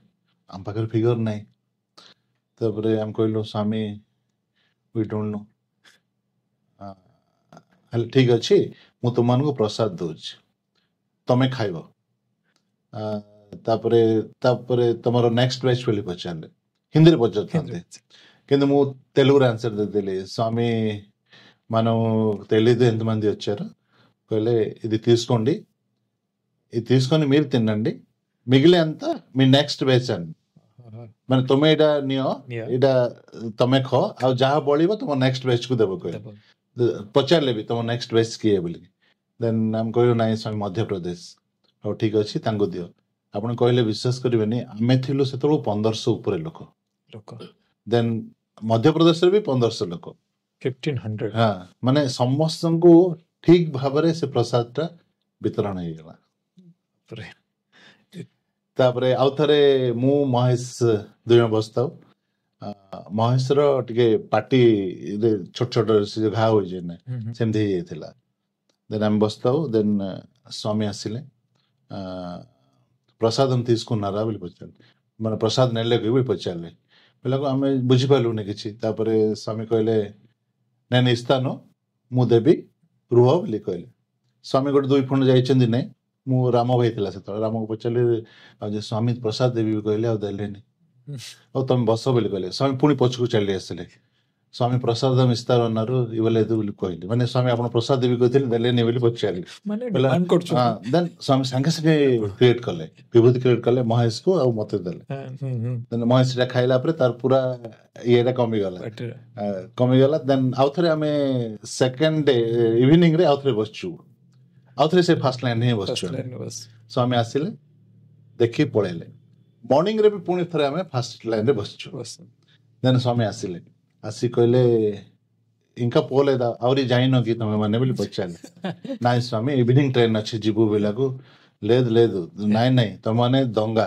ତମମାନେ ଚୋର ମାନେ ଏଠୁ ଯାଉନ ତମମାନେ ଚୋର ମାନେ ସେ ମାନେ କହିବାକୁ ଚାହୁଁଛନ୍ତି ଯେ ଆମର ମନ କଥା ସେ ଜାଣିଛନ୍ତି କାରଣ ମୁଁ ମହେଶ ସେଇ ସମୟରେ ହିଁ କହିଥିଲି ଯେ ଆମେ ରହିଯିବା କିଛି ଦିନ ସ୍ୱାମୀ ବୋଧେ ଆମକୁ ଇଣ୍ଟରଭ୍ୟୁ ଦେବେ କିନ୍ତୁ ସେଇ ସୁଯୋଗ ପାଇନଥିଲୁ ଆମେ ମାନେ ଟିକଟ ହେଇଯାଇଥିଲା ଚାଲି ଆସିଥିଲୁ ଦେନ୍ ଆଉ ଥରେ ଆମମାନେ ସବୁ କାମ କରୁଥାଉ ହଠାତ୍ ଚିରଞ୍ଜୀବ ରାଓ ଡାକିଲେ ଯେ 10 ଜଣ ଖଣ୍ଡେ ଆସ କଣ ପାଇଁ ମାନେ କହିଲା ବେଳକୁ ସ୍ୱାମୀଙ୍କର ଯୋଉ ହସ୍ପିଟାଲର ମଡେଲ ବେଙ୍ଗଲୋର ହସ୍ପିଟାଲ ମଡେଲଟା ସେଇଟା ନେଇକି ଯିବାକୁ ପଡିବ ପୂର୍ଣ୍ଣଚନ୍ଦ୍ରକୁ ଦେନ୍ ସେତେବେଳେ ଆମର ଏଇ ୱାର୍କ ଚାଲିଥାଏ କୁଲବନ୍ତ ହଲ ଦେନ୍ ଆମେ ସବୁ ନେଇକି ଗଲୁ କୁଲବନ୍ତ ହଲ ପଛପଟକୁ ସରି ପୂର୍ଣ୍ଣଚନ୍ଦ୍ରର ପଛପଟ ସ୍ୱାମୀ ଚାଲି ଆସିଲେ ପୁରା ତାଙ୍କର ହ୍ୟାଣ୍ଡ ଜାକ୍ ପୁରା ଏମିତି ପୁରା ଟେକିଦେଲେ ଉପରକୁ ଆମେ ସବୁ ଠିଆ ହେଇଥାଉ ତ ସ୍ୱାମୀ ପଚାରିଲେ మీరు ఎందుకు వచ్చారు ఇక్కడికి ତମମାନେ କଣ ପାଇଁ ଆସିଛ ଏଠିକି ବୋଲି ପଚାରିଲେ ଦେନ୍ ଚିରଞ୍ଜୀବ ରାଓ ଥାନ୍ତି ସେ କହିଲେ ନାଇଁ ଏମାନେ ସବୁ ସେବା ଦଳ ଆଉ ସେମାନେ ଧରିକି ଆସିଛନ୍ତି ଏଇଟା ଆସ ନିଅ ପାଦ ନମସ୍କାର ନିଅ କହିକି ସବୁ ଯେତେ ଜଣ ଆମେ ସେବା ଦଳ ଥିଲୁ ସମସ୍ତଙ୍କୁ ସ୍ୱାମୀ ପାଦ ନମସ୍କାର ଦେଇଥିଲେ ବହୁତ ଗୁଡେ ଏକ୍ସପିରିଏନ୍ସ ସ୍ୱାମୀଙ୍କ ସହିତ ଅଛି ବହୁତ କଥା ହେଇଛି ଏବଂ ବହୁତ ପାଦ ନମସ୍କାର ଭିତରେ ବହୁତ ଥର ସ୍ୱାମୀଙ୍କୁ ପଚାରୁଛୁ ବି ସ୍ୱାମୀ ଓଡ଼ିଶାକୁ ଦେଖିଲେ ସେ ଟିକେ ଖୁସି ହେଇଯାଆନ୍ତି ବହୁତ ଖୁସି ହେଇଯାଆନ୍ତି ଓଡ଼ିଶା ଲୋକମାନେ ତାଙ୍କ ଭିତରେ ଗୋଟେ ଆତ୍ମୀୟତା ଚାଲି ଆସେ ଦେଖିଲା ମାନେ ମୁଁ ବି ଏ କଥା ବି ଶୁଣିଛି ଶିବ ଶଙ୍କର ସାଇଙ୍କ ଠାରୁ ଶୁଣିଛି ଆଉ ସମସ୍ତଙ୍କ ଠାରୁ ଶୁଣିଛି स्वामी एक कथा भी कहते अभी ये लोग चले गए ना ये लोग फिर गंदा करेंगे उड़ीसा पर चले गए जब मतलब ये खुशबू आता है ये लोग जब आते हैं मैंने स्वामी केते कनेक्शन से जिनसा मु सब माने फील करे भाई पूरा ये जो एते सारा एक्सपीरियंस आपण स्वामी सहित आउ गोटे आसुची सब जोटा समस्त गोटे मन भीतर गोटे अट्राक्शन थाए आउ रेयरेस्ट ऑफ द रेयरेस्ट ये भी गोटे अपॉर्चुनिटी स्वामी को इंटरव्यू सेटा के मिली डेफिनेटली एटा तो मो पे बहुत बड़ मिराकल अच्छा कारण से विषय टी कोन कारण महेश साउ मु माने दुई भाई भलिया से टिके व्हाइट थाए मु टिके कला थाए हमें जतले जाऊ दुए मिसी के जाऊ अच्छा देन से वर्ष 2002 मसिया बोधे 2 मसिया अरुण भाई हमर प्रथम थर ग्रुप लीडर से प्रथम थर आस्तांती प्रशांत ले एवं तांको कुलवंत हॉल रो लीडर करा जाय थाए से किछि अवगत न थांती जे कुलवंत हॉल रे कोन होची कोन नै से जानना था ଦେନ୍ ସେଇ ବର୍ଷ କ'ଣ ହେଲା ସ୍ୱାମୀଙ୍କ ରେସିଡେନ୍ସ ପାଇଁ ପିଲା ମିଳିଲେନି। ପିଲା ଯେତେବେଳେ ନ ମିଳିଲେ ପିତବାସ ମୋ ସହ ଥାନ୍ତି, ସେ କହିଲେ ଯେ ମୋତେ ଟିକେ ଲମ୍ବା ପିଲା ଦରକାର। ଦେନ୍ ମୁଁ କହିଲି ଯେ ମୁଁ ଆଉ ମହେଶ ଆଉ ଡି ସୂର୍ୟା ବୋଲି ଗୋଟେ ପିଲାଟା ଥିଲା, ସିଏ 4 ଜଣ ଆମେ ଯିବୁ ବୋଲି ବାହାରିଲୁ। ଅରୁଣ ଭାଇନା କହିଲେ ମୁଁ ତତେ ଛାଡ଼ିବି। ଆଚ୍ଛା, କାରଣ ମୁଁ ପ୍ରଥମ ଥର ମୁଁ କିଛି ଜାଣିନି କୁଲବନ୍ତ ହଲ୍ ବିଷୟରେ, ତୁ ଯିବୁନି, ଅନ୍ୟମାନେ ଯାଆନ୍ତୁ ଇଣ୍ଟରଭ୍ୟୁ ଦେବା ପାଇଁ। ଏବଂ ସେଇ ସମୟରେ ମୁଁ ମହେଶକୁ କହିଥିଲି ଯେ ତୁ ମେନ୍ ଡୋର୍ ପାଇବୁ ଏବଂ ସ୍ୱାମୀଙ୍କୁ ଇଣ୍ଟରଭ୍ୟୁ ପାଇବୁ, ଏଇଟା ପକ୍କା। ଏବଂ ସ୍ୱାମୀ ପଚାରିଲେ କହିବୁ ଯେ ମୁଁ ଆସିଛି ବୋଲି। ଆପଣ କହିଲେ ବିଶ୍ୱାସ କରିବେନି, ସେ ମେନ୍ ଡୋର୍ ପାଇଲା ଏବଂ ସ୍ୱାମୀଙ୍କର ଇଣ୍ଟରଭ୍ୟୁ ପାଇଲା। ସ୍ୱାମୀ ସବୁବେଳେ କଥା ହୁଅନ୍ତି ବାହାରକୁ ଆସିଲା ବେଳେ। ମୁଁ ତାକୁ କହିଥିଲି ପଚାରିଲେ କହିବୁ, ସେ କିଛି କହିନଥିଲା। ମାନେ ସ୍ୱାମୀ ମାନେ କହିପାରିବେନି ବି, ମାନେ ଆମେ ଭାବୁଥିବା ଯାହା ତାହା ବି ହେଇପାରିବ ନାହିଁ, ଭାବିକି ଯାଆନ୍ତି ହୁଏନି ସେଇଟା। ଦେଖିଲା ପରେ ଦେନ୍ ସ୍ୱାମୀ ଯେତେବେଳେ ଇଣ୍ଟରଭ୍ୟୁ ଦେବାକୁ ତାଙ୍କୁ କହିଲେ ମୋର ଟିକେ ମନ ଦୁଃଖ ହେଲା, କାରଣ ମୁଁ ଯାଇଥିଲେ ନିଶ୍ଚୟ ସେଠି ପାଇଥାନ୍ତି ଏବଂ ସ୍ୱାମୀଙ୍କ ଇଣ୍ଟରଭ୍ୟୁ ପାଇଥାନ୍ତି, ମନ ଭିତରେ ଥିଲା। ଏବଂ ଏ 2 ଜଣଙ୍କୁ ସ୍ୱାମୀ ଇଣ୍ଟରଭ୍ୟୁ ଦେଲେ, ଦେନ୍ ତାକୁ ରିଙ୍ଗ ସୃଷ୍ଟି କରିକି ଦେଲେ, ଦେନ୍ ତାକୁ ୱାଚ୍ ଏବଂ ସ୍ୱାମୀଙ୍କ ରୋପ୍, ତାଙ୍କର ଘର ଫ୍ୟାମିଲି ମାନଙ୍କୁ ସମସ୍ତଙ୍କୁ। ଦେନ୍ ମୋତେ ଟିକେ କଷ୍ଟ ହେଲା ସେ ସମୟରେ। ଯଦି ମହେଶ କହିଥାନ୍ତା ନାଇଁ ରାଜା ଭାଇ ବି ଆସିଛି ବୋଲିକି ବୋଲେ ମୁଁ ପାଇଥାନ୍ତି, ଯେମିତି ହେଲେ ବି ସ୍ୱାମୀ ଡାକିଥାନ୍ତେ ବୋଲି ମୋର ହୃଦୟ କହୁଥିଲା। ଦେନ୍ ସେବା ସରିଗଲା ଆମର, ଏଇଟା ବୋଧେ ଅଗଷ୍ଟ 30 ତାରିଖ, ଅଗଷ୍ଟ ମସିହା, 2002 ମସିହା। ଦେନ୍ ସବୁ ସରିଗଲା। ଦେନ୍ ଆମେ ସବୁ ପ୍ୟାକିଂ କରୁଛୁ, ବାହାରି ଯିବୁ। ସକାଳେ ପାଦ ନମସ୍କାର ବି ହେଇଗଲା ସ୍ୱାମୀଙ୍କର। ଦେନ୍ ଆମେ ମୁଁ 9ଟା 9:30 ହବ, 9:30 ହେଇସାରିଲା, ଭଜନ ସରିଗଲା। ଦେନ୍ ଆମେ ଆସିଲୁ ରୁମ୍କୁ, କାରଣ ସେତେବେଳକୁ ରୁମ୍ ମିଳିବା ବହୁତ କଷ୍ଟ। ଭଗବାନ ଦୟାରୁ ମୋତେ ଗୋଟେ ରୁମ୍ ମିଳିଯାଇଥିଲା। ଦେନ୍ ସେ ରୁମ୍ରେ ମୁଁ ଥାଏ, ଜଣେ ଆସିକି କହିଲା ଯେ ରାଜା କିଏ ଅଛି? ଦେନ୍ ମୁଁ କହିଲି ମୁଁ ଅଛି। ନାଇଁ ଆପଣଙ୍କୁ ସ୍ୱାମୀ ଡାକୁଛନ୍ତି, ଚାଲନ୍ତୁ। ଦେନ୍ ମୁଁ ଦୌଡ଼ିକି ଯାଇକି ସ୍ୱାମୀ ସେଠି ଯେତେବେଳେ ଏଠି ରହୁଥାନ୍ତି ପୂର୍ଣ୍ଣଚନ୍ଦ୍ର। ଦେନ୍ ଦିଲ୍ଲୀ ଭାଇନା ଠିଆ ହେଇଥାଏ ସେଠି, ଏବଂ ଦିଲ୍ଲୀ ଭାଇନା କହିଲା ଯେ ସ୍ୱାମୀ ତତେ ଖୋଜୁଛନ୍ତି। ଦେନ୍ ଦିଲ୍ଲୀ ଭାଇନା ନେଇକି ଗଲା। ସ୍ୱାମୀଙ୍କର ହଲ୍ ଗୋଟେ ଥାଏ, ଜଷ୍ଟ ଗେଟ୍ ପଶିଲା ବେଳକୁ ଗୋଟେ ହଲ୍ ଥାଏ। ସେ ହଲ୍ରେ ସ୍ୱାମୀଙ୍କ ଚେୟାର ପଡ଼ିଛି, ଆଉ ଗୋଟେ ବି ସଫା ପଡ଼ିଥାଏ। ସ୍ୱାମୀ ସେଠି ବସିଥାନ୍ତି। ସ୍ୱାମୀ କହିଲେ ଯେ ଆଚ୍ଛା ଆସିଲୁ କି ବୋଲି ପଚାରିଲେ। ହଁ, ସ୍ୱାମୀ କହିଲା ସୋଫାରେ ବସେ ବୋଲି କହିଲେ। ହଁ, ମୁଁ କହିଲି ନାଇଁ ସ୍ୱାମୀ ସୋଫାରେ ବସିବିନି, ମୁଁ ତଳେ ହିଁ ବସିବି। ନାଇଁ ଉପରେ ହିଁ ବସ କହିଲେ। ନାଇଁ ମୁଁ ଉପରେ ବସିନି, ତଳେ ବସିବି। ସ୍ୱାମୀଙ୍କ ତଳେ ହିଁ ବସିଲି ମୁଁ। ଦେନ୍ ପଚାରିଲେ ନି କୋରିକା ଏଇଠି, ମାନେ ତୁ କ'ଣ ଚାହୁଁଛୁ? ଦେନ୍ ମୁଁ କହିଲି ସ୍ୱାମୀ ମୁଁ କିଛି ଚାହୁଁନି। ନାଇଁ ତୋ ମନରେ ଅଛି କହ। ମୁଁ କହିଲି ସ୍ୱାମୀ ପ୍ୟାଣ୍ଟ ସାର୍ଟ ଦରକାର। ଦେନ୍ ସ୍ୱାମୀ ହସିଦେଲେ ଏବଂ ପ୍ୟାଣ୍ଟ ସାର୍ଟ ଦେଲେ। ତାପରେ ପଚାରିଲେ, ତେଲୁଗୁରେ ହିଁ ପଚାରୁଥାନ୍ତି, ଇଙ୍କା ଏଠି ହୁଅନ୍ତିନି କୋରିକା, ଆଉ ତୋର କ'ଣ ଦରକାର ଅଛି କହ ତୋ ମନରେ। ମାନେ ଛୋଟ ଛୁଆଙ୍କୁ ଯେମିତି ପଚାରନ୍ତି ଗୋଟେ ଚକୋଲେଟ୍ ସେମିତି ସ୍ୱାମୀ ଟ୍ରିଟ୍। ମୁଁ କହିଲି ସ୍ୱାମୀ, ସେତେବେଳେ ହଠାତ୍ କିଛି ପଶେନି ମୁଣ୍ଡରେ। ମୁଁ କହିଲି ଆପଣଙ୍କ ଅଙ୍ଗବସ୍ତ୍ର ଦରକାର। ଦେନ୍ ଆନ୍ତେନା ସେତିକି କାହିଁକି ବୋଲି କହିଲେ। ହଁ ସ୍ୱାମୀ କହିଲେ ଅଙ୍ଗବସ୍ତ୍ର ବି ଦେଲେ। ତାପରେ ଆଉ ଥରେ ପଚାରିଲେ ସ୍ୱାମୀ, ଇଙ୍କା ଏଠି କୋରିକା ହୁଅନ୍ତି, ଆହୁରି କ'ଣ ତୋର ଦରକାର ଅଛି? ରୋପ୍ ସ୍ୱାମୀ। ଆନ୍ତେନା କହିଲେ ମାନେ ସେତିକି କାହିଁକି ବୋଲି କହିଲେ। ହଁ ସ୍ୱାମୀ, ରୋପ୍ ବି ଦେଲେ। ଅଙ୍ଗବସ୍ତ୍ର ମାନେ ଯୋଉ ଭିତରେ ଧୋତିଟା ପିନ୍ଧନ୍ତି, ରୋପ୍ ଟା ମାନେ ଉପରଟା ଯୋଉଟା ଗାଉନଟା, ତାକୁ ରୋପ୍ କହିଲେ। ଦେନ୍ ସ୍ୱାମୀ କହିଲେ ଆନ୍ତେନା ମାନେ ସେତିକି କାହିଁକି ବୋଲି କହିଲେ। ସେତେବେଳେ ମୁଁ ଆଉ କିଛି ଭାବିପାରିଲି, ମୋର ସେତେବେଳେ ମୁଣ୍ଡରେ 12 ଲାଇଟ୍ଟା ଜଳେ। ସ୍ୱାମୀ ମେରେ କାବାଲା ନା ଏଇଠି ଆଖଲେ ଦିବେ, ଏଇଠି ଆଖଲେ ଦେ କହିଲେ। ସ୍ୱାମୀ ବହୁତ ଖୁସି ହେଇଗଲେ। ସେଇଟାକୁ ମୁଁ ଚାହେଁ ତୁମମାନଙ୍କ ଠାରୁ, ସେଇଟା ହିଁ ମୁଁ ଚାହେଁ ବୋଲି। ଆପଣ ଟିକେ ଓଡ଼ିଆରୁ କୁହନ୍ତୁ। ଓଡ଼ିଆ ମାନେ ସ୍ୱାମୀ କହୁଛନ୍ତି ଯେ ମୁଁ ତମ ଠାରୁ ସେଇଟା ହିଁ ଚାହେଁ।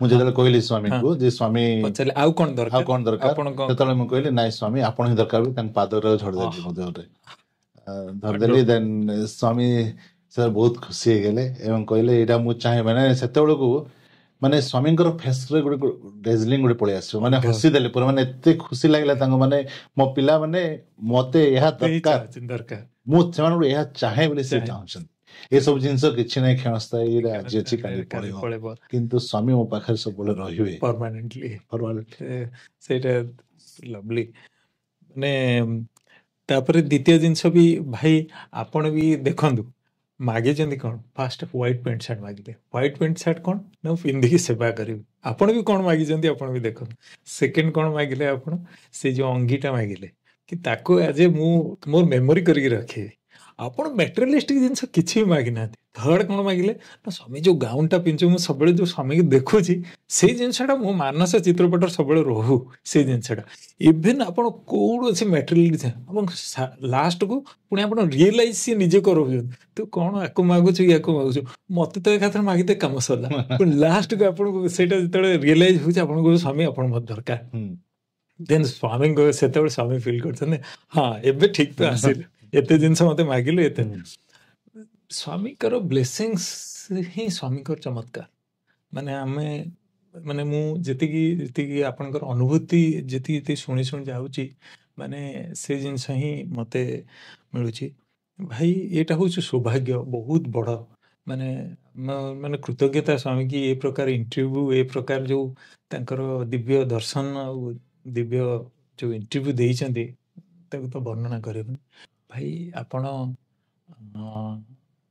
ଶ୍ରୀ ସତ୍ୟସାଇ ସେବା ସମିତି କୋରାପୁଟରେ କନଭେନର ଭାବରେ ଆପଣ ସେଠି କାର୍ଯ୍ୟ ତୁଲେଇଥିଲେ ଆଉ ଜୋନାଲ ୟୁଥ୍ କୋଅର୍ଡିନେଟର ଆପଣ ସେତେବେଳେ ଥିଲେ ଏଇ ଯେଉଁ କାର୍ଯ୍ୟକାଳ ଭିତରେ ଆପଣଙ୍କର ବହୁତ ସାରା ଅନୁଭୂତି ଥିବ ସେ ଅନୁଭୂତି ବିଷୟରେ ଆମକୁ ଟିକେ କିଛି କୁହନ୍ତୁ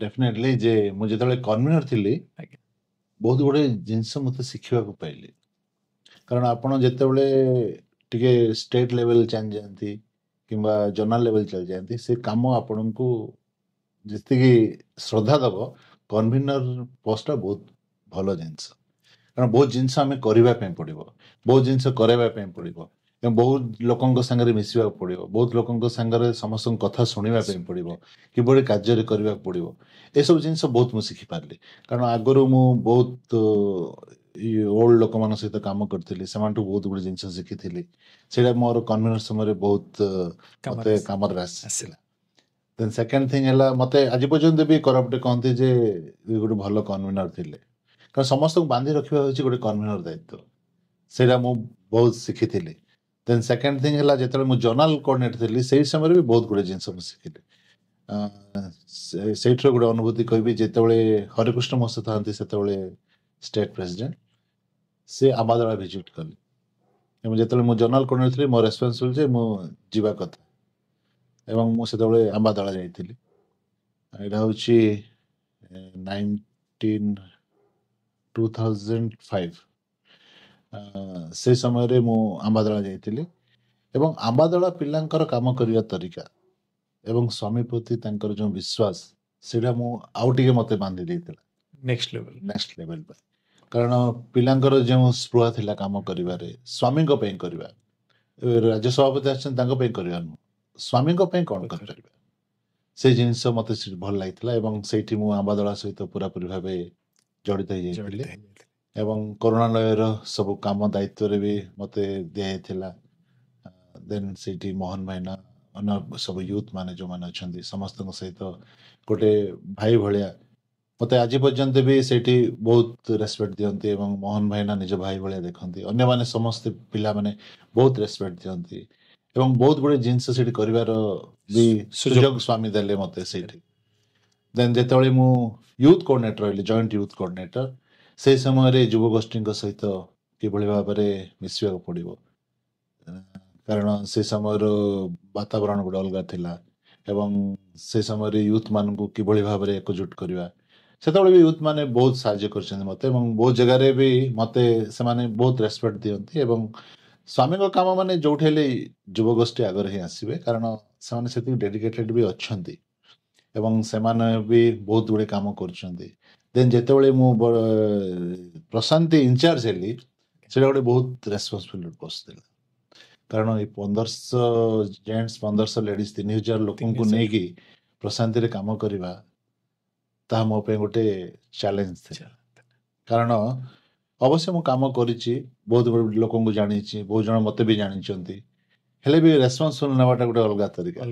ଆମେ କୌଣସି ପୋଷ୍ଟରେ ନଥିବା କାମ କରିବା ଗୋଟେ ଅଲଗା କଥା। କାରଣ ଯାହା ଯୋଉଠି ହବ ତାହା ସବୁ ମୋ ଉପରକୁ ଆସିବ। ଏବଂ ଯେତେବେଳେ ସର ଭାଇ ମୋତେ କହିଲେ ଯେ ତୁମକୁ ମୁଁ ପ୍ରଶାନ୍ତି ଇନଚାର୍ଜ କରୁଛି, ପ୍ରଶାନ୍ତି ସଂଯୋଜକ, ତମେ ଫେବୃଆରୀ ମାସର ସେବାଟା ତୁଲେଇବ। ଏବଂ ସେତେବେଳେ ମୁଁ ଖାଲି ସ୍ୱାମୀଙ୍କୁ କହିଲି ଯଦି ଆପଣ ଦଉଛନ୍ତି ତାହେଲେ ମୋର ନେବାର କିଛି ଅଛି। କାରଣ ମୋର ବି ସେମିତି ଥିଲା ଏକ୍ସପିରିଏନ୍ସ ସବୁ, ମାନେ ମୋର ଯୋଉମାନେ ଆଗରୁ ଥିଲେ, ପ୍ରୀତବାସ ଥିଲେ, ଅନ୍ତି ଭାଇନା ଥିଲେ, ଉଦୟ ଭାଇନା ଥିଲେ, ସେମାନଙ୍କର ବହୁତ କାମ ମୁଁ ଶିଖିଛି ବି, କେମିତି ଡିଲିଂ କରାଯାଏ, କ'ଣ କରାଯାଏ। ଦେନ୍ ଯେତେବେଳେ ମୁଁ ଫେବୃଆରୀ 1 ଗଲି, ଦେନ୍ ତିରୁମାଲା ମୋ ସହିତ ଥିଲା। ତିରୁମାଲାରେ ବି ବହୁତ ଗୁଡ଼େ ଜିନିଷ ସେ ବି ଜାଣିଛି। ଏବଂ ତା ଭଳିଆ ଗୋଟେ ଛୋଟ ଭାଇ ପାଇକି ମୁଁ ବି ଟିକେ ଖୁସି ହେଇଗଲି, କାରଣ ଦୁଇ ଜଣଙ୍କ ଭିତରେ ବହୁତ କୋଅର୍ଡିନେସନ୍ ରହିବ। ଦେନ୍ ଭାସ୍କର ଭାଇନା ତ ନଥିଲେ, ସେତେବେଳେ ଆମେରିକାରେ ଥିଲେ। ଦେନ୍ ଯେତେବେଳେ ଆମେ ପ୍ରଶାନ୍ତି ପହଞ୍ଚିଲୁ, ମୁଁ ସ୍ୱାମୀଙ୍କୁ ଗୋଟେ ପ୍ରେୟର କରିଥିଲି ସ୍ୱାମୀଙ୍କ ସମାଧିରେ, ସ୍ୱାମୀ ଏଇ ରେସ୍ପନ୍ସିବିଲିଟି ମୋତେ ଦଉଛନ୍ତି, ଯାହା ଭଲ ହବ ଆପଣଙ୍କର, ଯାହା ଖରାପ ହବ ଆପଣଙ୍କର, ଖାଲି ମୁଁ ନିମିତ୍ତ ମାତ୍ର। ଆପଣ ବିଶ୍ୱାସ କରିବେନି, ସେଇଦିନ ରାତିରେ ସ୍ୱାମୀ ମୋ ଡ୍ରିମ୍ରେ ଆସିଛନ୍ତି ଏବଂ ଓଡ଼ିଶାର ସବୁ ସେବା ଦଳ ବସିଛନ୍ତି। ସ୍ୱାମୀ ସମସ୍ତଙ୍କୁ ପାଦ ନମସ୍କାର ଦେଉଛନ୍ତି। ପାଦ ନମସ୍କାର ଦେଇକି ମୋତେ ଡାକିଲେ ଇଣ୍ଟରଭ୍ୟୁ ପାଇଁ। ସ୍ୱପ୍ନରେ ଗୋଟେ ଅନ୍ଧାର କୋଠି ଅଛି ଏବଂ ସ୍ୱାମୀ ମୁଁ ଅଛୁ ସେଇଠି।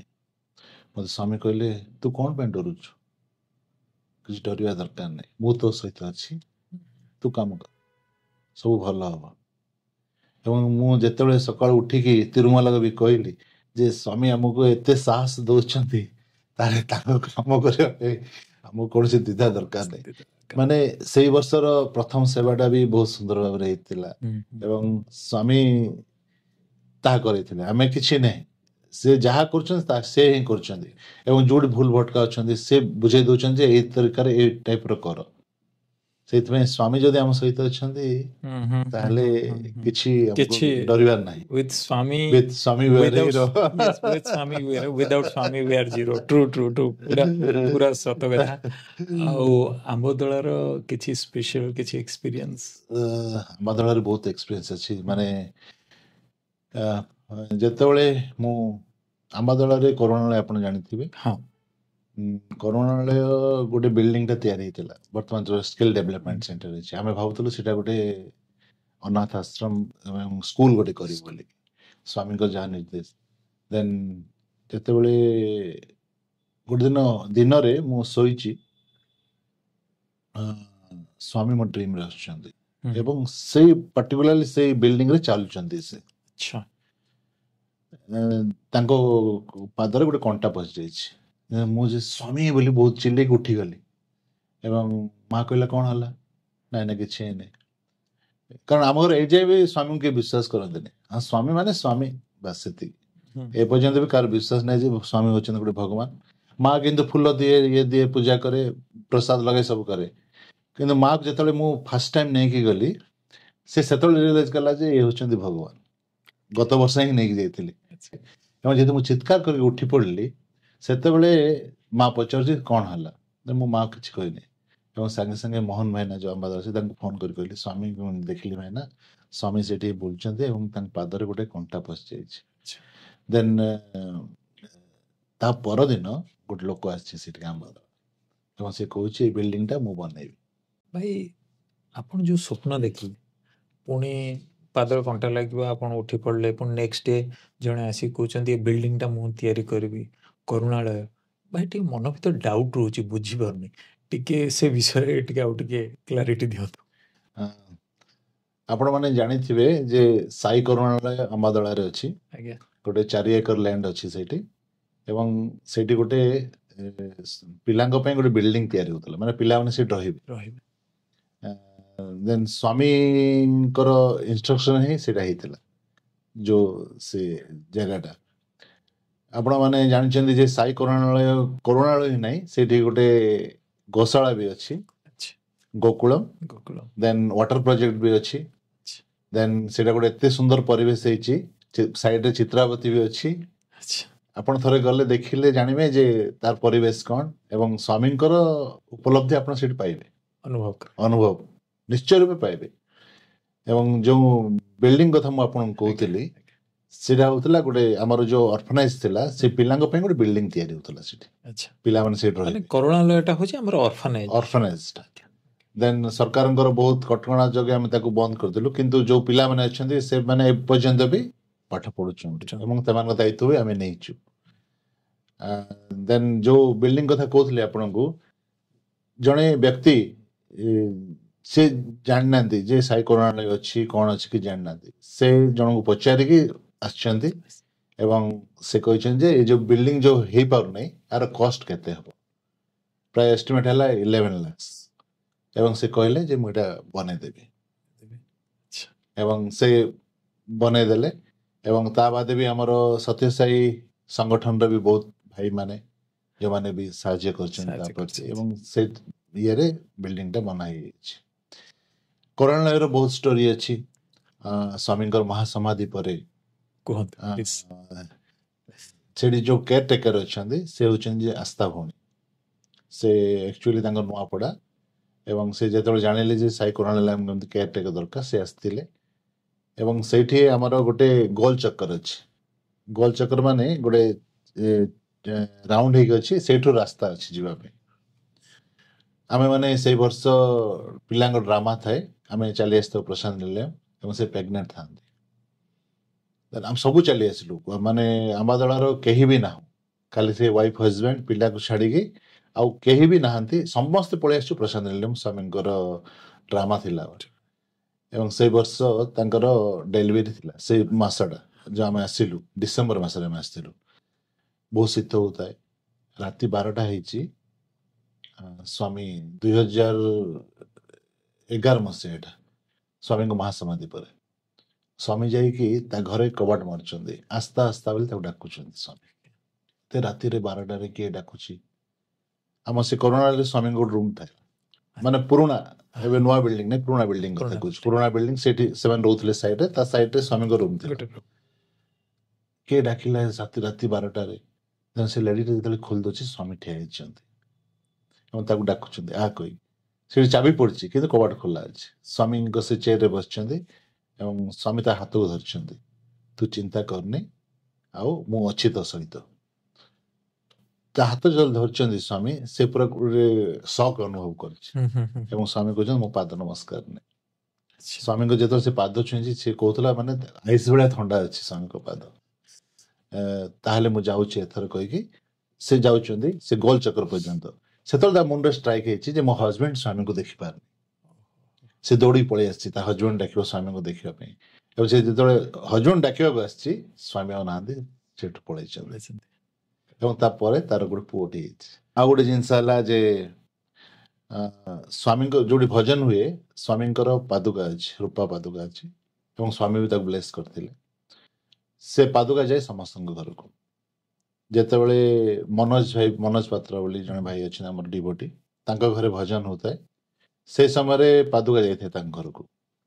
ସକାଳ ପୂଜା ସରିଲା, ସବୁ ସରିଲା, ଦେନ୍ ସନ୍ଧ୍ୟାରେ ଭଜନ ପାଇଁ ପ୍ରସ୍ତୁତି। ଯେତେବେଳେ ଭଜନ ହବ ତା ଆଗରୁ ଯୋଉ ପ୍ରସ୍ତୁତି ଚାଲେ, ସେ ଦେଖିଲେ ଯେ ପାଦୁକା ନାହିଁ ସେଇଠି, ସେ ରୂପା ପାଦୁକା ନାହିଁ। ସମସ୍ତେ ଆଶ୍ଚର୍ଯ୍ୟ ହେଲେ କିଏ ଚୋରେଇକି ନେଇଗଲା ନା କ'ଣ ହେଲା। ସ୍ୱାମୀଙ୍କ ରୂପା ପାଦୁକା ସ୍ୱାମୀ ବ୍ଲେସିଂ କରିଥିଲେ, ସମସ୍ତଙ୍କ ମନ ଦୁଃଖ, ସମସ୍ତେ ପୁରା ସବୁ ସାଇଡ୍ ଘୋଟି ପଳେଇ ଆସିଲେ ତାଙ୍କ ଘରକୁ। CCTV ସବୁ ଦେଖା ହେଲା, କିଏ ଆସିଥିଲା କିଏ ନାହିଁ ପୁରା ଦେଖାଯାଉଛି ସେଇଠି। ସମସ୍ତଙ୍କର ଘରେ ଖୋଜା ହେଲା, ମାନେ କିଏ ସ୍ୱାମୀ କୁଆଡେ ପଳେଇଛନ୍ତି କ'ଣ ବୋଲି। ସମସ୍ତଙ୍କ ଡାଉଟ୍ ଭିତରେ ମୋହନ ଭାଇନା ଜଗା ଭାଇଙ୍କୁ ପଠେଇଲେ ଯେ ତୁ ଯା ଥରେ କରୁଣାଳୟ ଦେଖିକି ଆସିବୁ। ମାନେ ଘରଠାରୁ କରୁଣାଳୟ ଗୋଟେ 1/2 କିଲୋମିଟର ହବ। ଯେତେବେଳେ ଜଗା ଭାଇ ଯାଇଛି ସେତେବେଳେ ବିଲ୍ଡିଂ କାମ ବି ଚାଲିଥାଏ ଏବଂ ସେ ସେଟା ଅନୁଭବ କରୁଛି ସ୍ୱାମୀଙ୍କର ବିଭୂତି ବାସ୍ନା ହଉଛି। ଏବଂ ଯୋଉ ଗୋକୁଳମ ଅଛି, ଗୋକୁଳମ ମାନେ ଆମର ସେଠି ଗୋଟେ କାଉ ସାଇଟ୍ ଅଛି, ସବୁ ଗାଈ ମାନେ ଅଛନ୍ତି। ସେଠି ଗୋଟେ ଗାଈଟା ଡେଲିଭରି କରିପାରୁନି, ଦେନ୍ ସ୍ୱାମୀ ଯାଇକି ତାର ଡେଲିଭରି କରେଇଛନ୍ତି ସେଠି। ସେ ଲୋକ ଠିଆ ହେଇଛି ସେଇଠି, ସେ ଦେଖିନା ସେଠି ପାଦୁକା ଅଛି ବୋଲିକି। ସେ ଫଟୋ ବି ମୁଁ ଅଛି ସେୟାର କରିବି।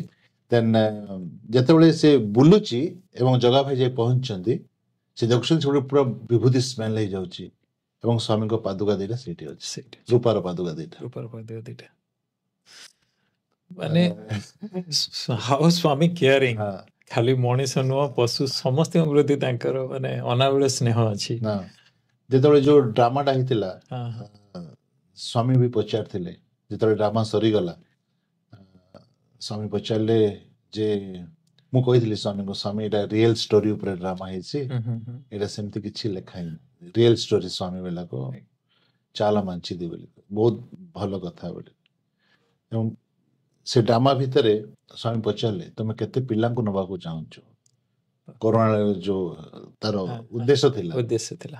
ଆମେ କହିଲୁ ନାଇଁ ସ୍ୱାମୀ, ଆଉ ଆମେ ପ୍ରାୟ 50ରୁ 100 ପିଲା ରଖିବୁ। ହୁଁ। ସ୍ୱାମୀ ଡାଇରେକ୍ଟ ମନା କରିଥିଲେ, ସେ ଅନ୍ତର୍ଯାମୀ ସେ ସବୁ ଜାଣନ୍ତି। କହିଲେ ଅଦୁ ଅଦୁ 20 మందికి ఉంచండి, ତୁମ 20 ଜଣ ପିଲା ହିଁ ରଖ। ମାନେ ଆପଣ ବିଶ୍ୱାସ କରିବେନି, ଆମେ 7ରୁ ଆଉ ଡେଇଁ ପାରିଲୁନି। ଆମେ 50 ଯୋଉ ଭାବୁଥିଲୁ, 7ଟା ପିଲାରୁ ଆମେ ଡେଇଁ ପାରିଲୁନି। ମାନେ ସ୍ୱାମୀ ସବୁ ଜାଣିଥିଲେ। ଦେନ୍ କହିଲେ ପିଲାମାନେ କୋଉଠି ପାଠ ପଢୁଛନ୍ତି? ସ୍ୱାମୀ କହିଲୁ ନାଇଁ ସ୍ୱାମୀ, ଆଉ ଯେ ଶିଶୁ ମନ୍ଦିରରେ ପାଠ ପଢୁଛନ୍ତି। ଶିଶୁ ମନ୍ଦିରରେ ପାଠ ପଢୁଛନ୍ତି? ସ୍ୱାମୀ ନିକୋସମ ସ୍କୁଲ କାଟେସ୍ତାର, ସ୍ୱାମୀ ତମ ପାଇଁ ସ୍କୁଲ ତିଆରି କରିବେ। ଆଚ୍ଛା। ଦେନ୍ କହିଲେ ଯେ ଆଉ ପିଲାମାନଙ୍କୁ ସବୁ କେୟାର ନେଉଛ? ହଁ ସ୍ୱାମୀ ସମସ୍ତ ପିଲାଙ୍କ କେୟାର ନେଉଛି। ତାପରେ ମୁଁ ସେଇଠି କହିଥିଲି స్వామి ଆଉ ଯେ తెలుగులో କଥା ହେଇଥିଲି, స్వామి ఇక్కడికి చాలా మంది రాలేకపోతున్నారు, మీరి ఒకసారి మీ పాదం ఒడిశా భూమిలో పడితే మనం ధన్యమైపోతాం। ତା ଅର୍ଥ ହେଲା ଯେ ଏଠିକି ବହୁତ ଲୋକ ଆସିପାରୁନାହାନ୍ତି ସ୍ୱାମୀ ଓଡ଼ିଶାରୁ, ଯଦି ଆପଣଙ୍କର ପାଦ ଥରେ ଓଡ଼ିଶା ଭୂମିରେ ପଡ଼ିବ ତାହେଲେ ଆମେ ସବୁ ଧନ୍ୟ ହେଇଯାଇଥାନ୍ତୁ। ଦେନ୍ ସ୍ୱାମୀ କହିଲେ ତାପକଣ୍ଡା వెళ్తాను, ମୁଁ ନିଶ୍ଚୟ ଯିବି।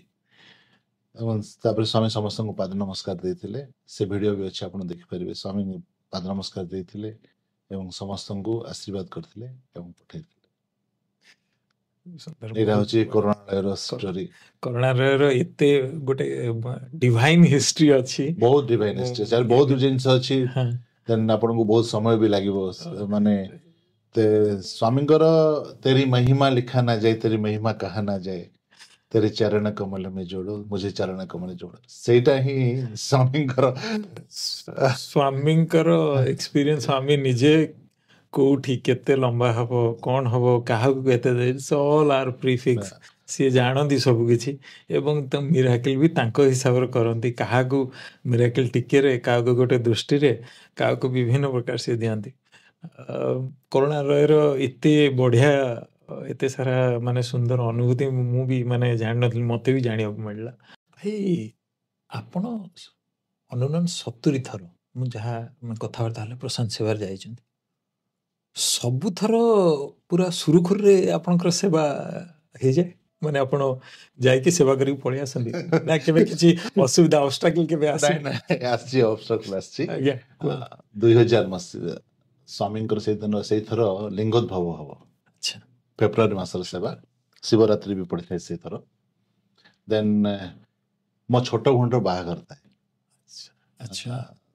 ଦେନ୍ ମୁଁ ସେମାନଙ୍କୁ କହିଲି ଯେ ମୁଁ ତ ପ୍ରଶାନ୍ତି ନେଲେ ମୁଁ ଯିବି, ଦେନ୍ ଏଇଟା ଫେବୃଆରୀ ପୋଷ୍ଟପୋନ୍ କରିକି ଏପ୍ରିଲ ଆଡ଼କୁ କରିବା, ଆଗକୁ ରଖିବା। ସେମାନଙ୍କର କ'ଣ ଥିଲା, ସେମାନେ କହିଲେ, ମନା କଲେ ଯେ ନା ମୁଁ କରିପାରିବିନି। ମୁଁ ଘରେ ବି କହିଦେଲି ଯେ ସ୍ୱାମୀଙ୍କ ଲିଙ୍ଗୋଦ୍ଭବ ହବ ଏ ବର୍ଷ, ମୋତେ ଦେଖିବାର ଅଛି ଏବଂ ମୋ ସେବା କରିବାର ସୁଯୋଗ ଅଛି, ସେଥିପାଇଁ ମୁଁ ରହିପାରିବିନି, ଡାଇରେକ୍ଟ କହିଦେଲି ଘରେ। ଦେନ୍ ମୋ ଟିକଟ ବି ହେଇଥାଏ, ଭଉଣୀର ବାହାଘର ଥାଏ, ମୁଁ ଚାଲିଯାଇଥିଲି ପ୍ରଶାନ୍ତି ନେଲେ ସେବା କରିବା ପାଇଁ। ଆପଣ ବିଶ୍ୱାସ କରିବେନି, ମୁଁ ସେବା କରୁଥାଏ, ଦେନ୍ ମୋ ଭଉଣୀର ବାହାଘର ଚାଲିଥାଏ ଏବଂ ମୋ ସାଇଡ୍ ଭୁଟି ମାନେ ସମସ୍ତେ ମୋଠୁ ଜ୍ୟାଦା ରୋଲ୍ କରିଛନ୍ତି ଏବଂ ସେମାନେ ଭାଇ ହିସାବରେ ବହୁତ କାମ କରିଦେଇଛନ୍ତି। ସ୍ୱାମୀ ହିଁ ସେମାନଙ୍କୁ ଯୋଗାଇ ଦେଇଛନ୍ତି। ମାନେ ଆପଣ ଥିଲେ ଜଣେ ଥାନ୍ତେ, ଜଣେ ଭାଇ ସ୍ୱାମୀ ବହୁ ଆକାର, ସେଠି ସ୍ୱାମୀ କ'ଣ କଲେ, ବହୁତ ଭାଇ ଭଉଣୀକୁ ଏକାଥରେ ପଠେଇଲେ, କହିଲେ ଜଣେ ସେଠିକି ଯାଇଛି, ତମେ ସମସ୍ତେ ତମର ଭଉଣୀ ପାଇଁ ତମେ ସବୁ ସେବା କର। ଚମତ୍କାର, ବହୁତ ବଢିଆ। ଆସିଲା ପରେ ବି ଶ୍ୱଶୁର ଘର ଲୋକ ବି ବହୁତ ସମାଲୋଚନା କରିଥିଲେ। ମୁଁ କହିଲି ସମାଲୋଚନା କଲେ କିଛି ଫରକ ପଡିବାର ନାହିଁ, ମୋ ସ୍ୱାମୀଙ୍କ କାମ ପାଇଁ ମୁଁ ଯାଇଥିଲି। I no Swami what is what, ମୁଁ ଜାଣିଛି ମୋ ସ୍ୱାମୀ କ'ଣ। ସ୍ୱାମୀ ସ୍ୱୟଂ ପରମ ବ୍ରହ୍ମ, ସ୍ୱାମୀ ସ୍ୱୟଂ ଭଗବାନ।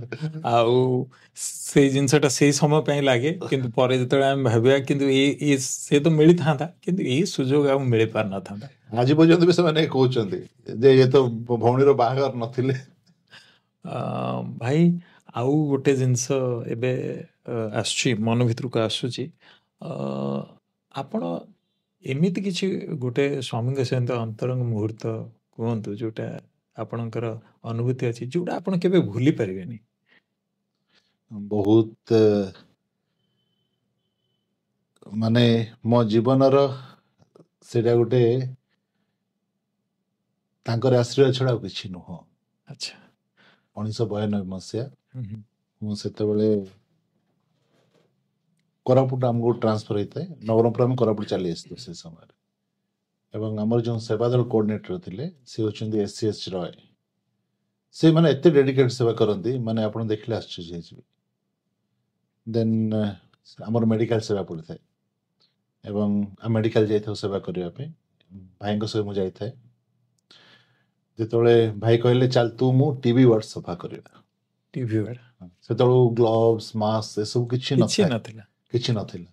ଟିଭି ୱାର୍ଡ ସଫା କରିଦେଲି। ଦେନ୍ ପଳେଇ ଆସିଲୁ ଆମେ। ହଠାତ୍ ରାତିରେ ମୋର ବ୍ଲଡ ଭମିଟିଂ ହେଲା, ଆଚ୍ଛା। ମୋ ଚାଦର ସବୁ ବ୍ଲଡ ହେଇଯାଇଛି। ଦେନ୍ ଘରେ ଦେଖିଲେ କ'ଣ ପାଇଁ ବ୍ଲଡ ଭମିଟିଂ ହେଉଛି କିଛି ଜଣା ପଡ଼ିଲାନି, ବୋଧେ କ'ଣ ପିନ୍ ଫିନ୍ ଗାଞ୍ଜି ଦେଇଥିବ କ'ଣ। ସେକେଣ୍ଡ ପୁଣି ହେଲା ସେମିତି ବ୍ଲଡ ଭମିଟିଂ। ଆଚ୍ଛା। ତାପରେ ମୁଁ ଯାଇ ଡକ୍ଟରଙ୍କୁ ଦେଖେଇଲି, ଡକ୍ଟର କହିଲେ ନାଇଁ କିଛି ତ ନାହିଁ, କ'ଣ ବ୍ଲଡ ଟେଷ୍ଟ କଲେ ସବୁ କହିଲେ କିଛି ନାହିଁ। ଦେନ୍ କିଛି ଦିନ ପରେ ମୋର ବେକରେ ଗୋଟେ ଗ୍ଲାଣ୍ଡ ବାହାରିଲା। ଗ୍ଲାଣ୍ଡ ବାହାରିଲା ପରେ ଯାଇକି ଡକ୍ଟରଙ୍କୁ ଦେଖେଇଲି। ସେତେବେଳକୁ ସବୁ ଆଡଭର୍ଟାଇଜ ଥାଏ ଟିଭିର, ଯେ ଗ୍ଲାଣ୍ଡ ବାହାରିଲେ ଟିଭି ହେଇଥିବ ଏସବୁ ଆୱାରନେସ୍। ଦେନ୍ ଆମ ସୁଶ୍ରୀର ମାମୁଁ ଥାନ୍ତି ଡକ୍ଟର, ସେଠି ଟିଭି ଡକ୍ଟର। ତାଙ୍କ ପାଖକୁ ଗଲି, ତାଙ୍କ ପାଖକୁ କହିଲା ପରେ ନାଇଁ ଏଇଟା ଟେଷ୍ଟ କରିବା ପାଇଁ ପଡ଼ିବ। ଦେନ୍ 2 ଦିନ ପରେ ଜଣାପଡ଼ିବ ଏଇଟା ପଜିଟିଭ୍ ଅଛି କି ନେଗେଟିଭ୍ ଅଛି। ଦେନ୍ ମୋର ବ୍ଲଡ୍ ନେଲେ, ସବୁ ନେଲେ, ଦେନ୍ ଟେଷ୍ଟ ହେଲା, ପଜିଟିଭ୍ ଆସିଲା। ଆଚ୍ଛା, ଟିଭି ପଜିଟିଭ୍ ଆସିଲା। ସେତେବେଳେ ମୋର ପୁରା ଅବସ୍ଥା ଖରାପ, ଅବସ୍ଥା ବହୁତ ଖରାପ, କାରଣ ଘରେ ଏତେ ମାନନ୍ତି ନାହିଁ ସ୍ୱାମୀଙ୍କୁ। ଦେନ୍ ମୁଁ ଟିଭି ୱାର୍ଡ ସଫା କରିବା ପାଇଁ ଯାଇଛି, କ'ଣ କହିବି ମୁଁ ଘରେ ଯାଇକି ମତେ ଟିଭି ଅଛି ବୋଲି। ଦେନ୍ ଡାଇରେକ୍ଟ ମୁଁ ମନ୍ଦିରକୁ ଗଲି ଏବଂ ସ୍ୱାମୀଙ୍କ ଫଟୋ ଅଛି, ପୁରା ଭୋ ଭୋ ହେଇକି ପୁରା କାନ୍ଦିଛି ଜୋରରେ। ସ୍ୱାମୀ ମୁଁ ବର୍ତ୍ତମାନ କ'ଣ କରିବି, ମତେ ଟିଭି ହେଇଗଲା। ଦେନ୍ ଟିଭି ସେତେବେଳେ ରେଷ୍ଟ୍ରିକ୍ସନ୍ ଥାଏ, ଆପଣଙ୍କର ଖାଇଲେ କିଏ ଖାଇବେ ନାହିଁ, ଦେନ୍ ଆପଣ ଟିକେ ଅଲଗା ରହିବେ, ଏସବୁ ଦୁନିଆ ଧନ୍ଦା ଥାଏ। ତାପରେ ନଭେମ୍ବର ମାସ ଆସିଲା। ନଭେମ୍ବର ଆସିଲା ଯେତେବେଳେ ମୁଁ ପ୍ରଶାନ୍ତି ଗଲି, ସେବା କଲି। ଦେନ୍ ସ୍ୱାମୀ ପାଦ ନମସ୍କାରକୁ ଆସିଲେ। ମୋ ପାଖରେ ଆମର ଆଚାର୍ଯ୍ୟ ମୋ ସେ ଯେଉଁ ପ୍ରଶାନ୍ତରେ ଅଛନ୍ତି ସେ ବସିଥାନ୍ତି, ସେ ଯେତେବେଳେ ଆମର ସୁନାଉଡ଼ାର କନଭେନର ଥାନ୍ତି। ସ୍ୱାମୀ ଆସିଲେ ଏବଂ ସ୍ୱାମୀ ପଚାରିଲେ ఎందుకు ఏడుస్తున్నావు, କ'ଣ ପାଇଁ ତୁ କାନ୍ଦୁଛୁ ବୋଲି କହିଲେ। ମୁଁ କହିଲି ନାଇଁ ସ୍ୱାମୀ ହେଲା ଟିଭି అయిపోయింది, ଏଇଟା ଆଉ ଦୁଲେ କିଛି ହବନି ତୋର କହିଲେ, ଏବଂ କ୍ରିଏଟ୍ କଲେ ସୋରିଷ ଭଳିଆ ଗୋଟେ ବିଭୂତି ଦେଲେ, ସୋରିଷ ଭଳିଆ ପୁରା ସୋରିଷ ଭଳିଆ ଛୋଟ ପୁରା, ଏବଂ ତିନ ବୋଲି କହିଲେ। ଆପଣ କହିଲେ ବିଶ୍ୱାସ କରିବେନି, ଏତେ ପିତା ଥିଲା ସେ ବିଭୂତି, ମାନେ ମୋ ଲାଇଫରେ କେବେ ସେମିତି ପିତା ମୁଁ ଖାଇନି। ମାନେ ଆପଣ 7-8ଟା କଲରା ମିଶେଇ ଦେଲେ ଯେତିକି ପିତା ହବ, ତାର ଯେତେ ଗୁଣ ବଢିବ ସେତିକି ପିତା ଥିଲା ସେଇଟା, ମାନେ ଏକ୍ସଟ୍ରିମ୍ ବିଟରନେସ୍। ବହୁତ ବାପରେ, ମାନେ ମୁଁ ପୁରା ଇଏ ହେଇଗଲି। ଦେନ୍ ଆଚାର୍ଯ୍ୟ ମଉସା କହିଲେ ଯେ ସ୍ୱାମୀ ତତେ ଭଲ କରୁଛନ୍ତି, ସେଥିପାଇଁ ତତେ ସେ ଦେଇଛନ୍ତି। ଏବଂ ସ୍ୱାମୀ ଧୋତି ଦେଇଥିଲେ, ସେଇ ବର୍ଷ ଧୋତି ଦେଇଥିଲେ ଏବଂ ସେ ବିଭୂତି ସେ ଦୁଇଟା ନେଇକି ଆସିଲେ। ଦେନ୍ ଆମର 6 monthsରେ ଥରେ ଟେଷ୍ଟ ହୁଏ, ଟିଭି ଟେଷ୍ଟଟା ହୁଏ। ମୁଁ ଔଷଧ ଖାଉଥିଲି, ଦେନ୍ ଇଏ କରୁଥିଲି। ଦେନ୍ ଯେତେବେଳେ 6 months ପରେ ମୋର ଟେଷ୍ଟ ହେଲା, ସେ ଦେଖି ଆଶ୍ଚର୍ଯ୍ୟ ହେଇଗଲେ। ସୁଶ୍ରୀର ମାମୁଁ କହିଲେ ତୋର ଆଉ କିଛି ଔଷଧ ଖାଇବା ଦରକାର ନାହିଁ, ତୁ ଠିକ ହେଇଯାଇଛୁ। ସେଇଟା ମୋ ଜୀବନର ଗୋଟେ ବହୁତ ବଡ଼ ଜିନିଷ ଥିଲା। ଏବଂ ଘରେ ଯେତେବେଳେ ମୁଁ କହିଥିଲି, ଘରେ ଏତେ କେୟାର କରନ୍ତିନି, କାରଣ ସେମାନେ ସ୍ୱାମୀଙ୍କୁ ମାନନ୍ତିନି। ଯାହା ହଉ କିଛି ନାହିଁ, ମାନେ ଭଗବାନ ମତେ ନେଇ ଆସିଛନ୍ତି ତାଙ୍କ ସଂସ୍ପର୍ଶରେ, ତାଠୁ ବଡ଼ ଜିନିଷ ମୋ ପାଇଁ ଆଉ କ'ଣ ଅଛି। ସତ ସତ, ମାନେ ଅନୁଭୂତି ଭିତରେ ସ୍ୱାମୀ ସେବାର ସୁଯୋଗ ଦେଉଛନ୍ତି, ତା ଭିତରେ ଆମ ଭିତରକୁ ଆସୁଛି ଜିନିଷ, ତାକୁ କ୍ଲିଅର କରୁଛନ୍ତି ଏବଂ ଆମକୁ ବି ଏଠି ସେନ୍ସିଟାଇଜ୍ କରୁଛନ୍ତି। I am with you, don't worry. ସେ ଯେତେବେଳେ ଆପଣ ଯେତେବେଳେ କାନ୍ଦୁଥିଲେ, ଆପଣଙ୍କୁ ସେଇ ଜିନିଷଟା ସିଏ କନଫର୍ମ କରାଉଛନ୍ତି କି I am the creator, I am the doer. ପୁଣି ତତେ ଇଏ ଭିତରକୁ ଆସୁଛି, ପୁଣି ତାକୁ କ୍ଲିଅର କରାଉଛି ଏବଂ ଆଇ ଏମ୍ ୱିଥ୍ ୟୁ। ସେ ଆସ୍ୟୁରାନ୍ସ, ଗୋଟେ ଡିଭାଇନ୍ ଆସ୍ୟୁରାନ୍ସ ଆପଣଙ୍କୁ ଦେଉଛନ୍ତି। ଭାଇ ଅନୁଭୂତି ପୁରା, ଏଇ ଅନୁଭୂତି ଇଚ୍ଛା ହେଉଛି ପୁରା ଏକଦମ लगातार शुणु शुणु शुणु समय आलाउ करनी कारण समय धीरे धीरे सरी सरी आम प्राय शेष पर्यायर आसिक पहुँचले आपण आम दर्शक मान कौन बार्ता दवाई चाहिए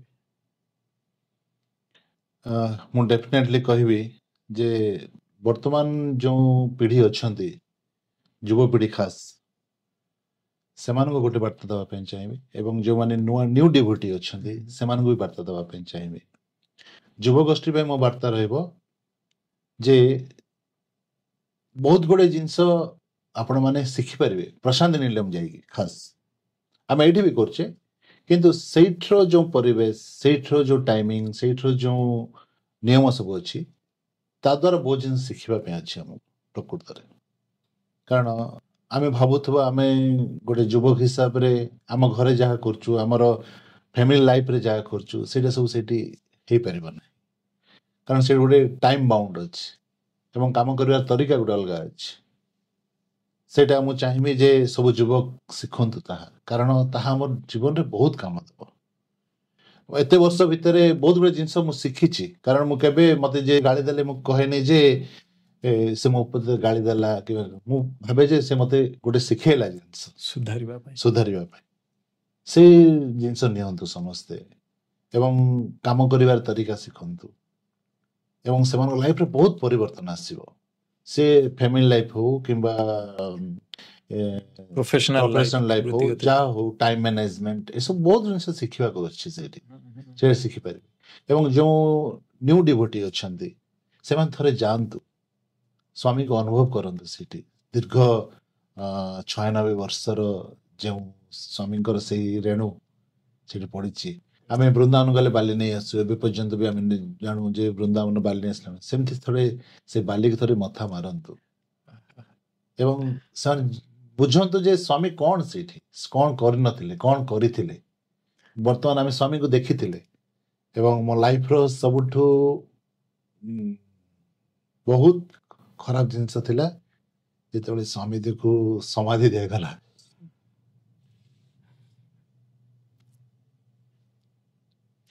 ସେ ସମୟରେ ମୁଁ ଉପସ୍ଥିତ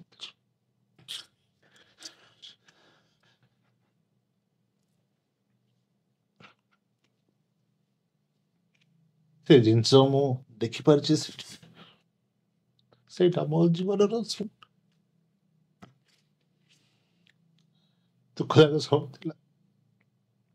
ତା ବାଦେ ବି ସ୍ୱାମୀ କହୁଛନ୍ତି ଯେ ମୁଁ ଯାଇନି ତୋ ପାଖରେ ଅଛି ଏବଂ ବର୍ତ୍ତମାନ ବି ଆମେ ରିଏଲାଇଜ କରୁଛୁ ଯେ ସେ ମୋ ସହିତ ଅଛନ୍ତି ଏବଂ ସବୁବେଳେ ପ୍ରାର୍ଥନା କରିବା ସ୍ୱାମୀଙ୍କୁ ସ୍ୱାମୀ ଆପଣ ଜୀବନ ଦେଇଛନ୍ତି ସବୁବେଳେ ଆମ ହାତ ଧରି ଚାଲନ୍ତୁ ଏବଂ ଆପଣଙ୍କୁ ଆପଣଙ୍କ ସଂଗଠନ ସହିତ ଯୋଡ଼ି ରଖିଛନ୍ତି ସେଇଟା ଆମ ପାଇଁ ଗୋଟେ ସେଇଟା ଆମର ଭାଗ୍ୟ କି ଆମ ଜନ୍ମର ସାର୍ଥକତା ସେଇଟା ଭାଇ ସୁନ୍ଦର ଅନୁଭୂତି ସୁନ୍ଦର ମେସେଜ ଚମତ୍କାର ମେସେଜ।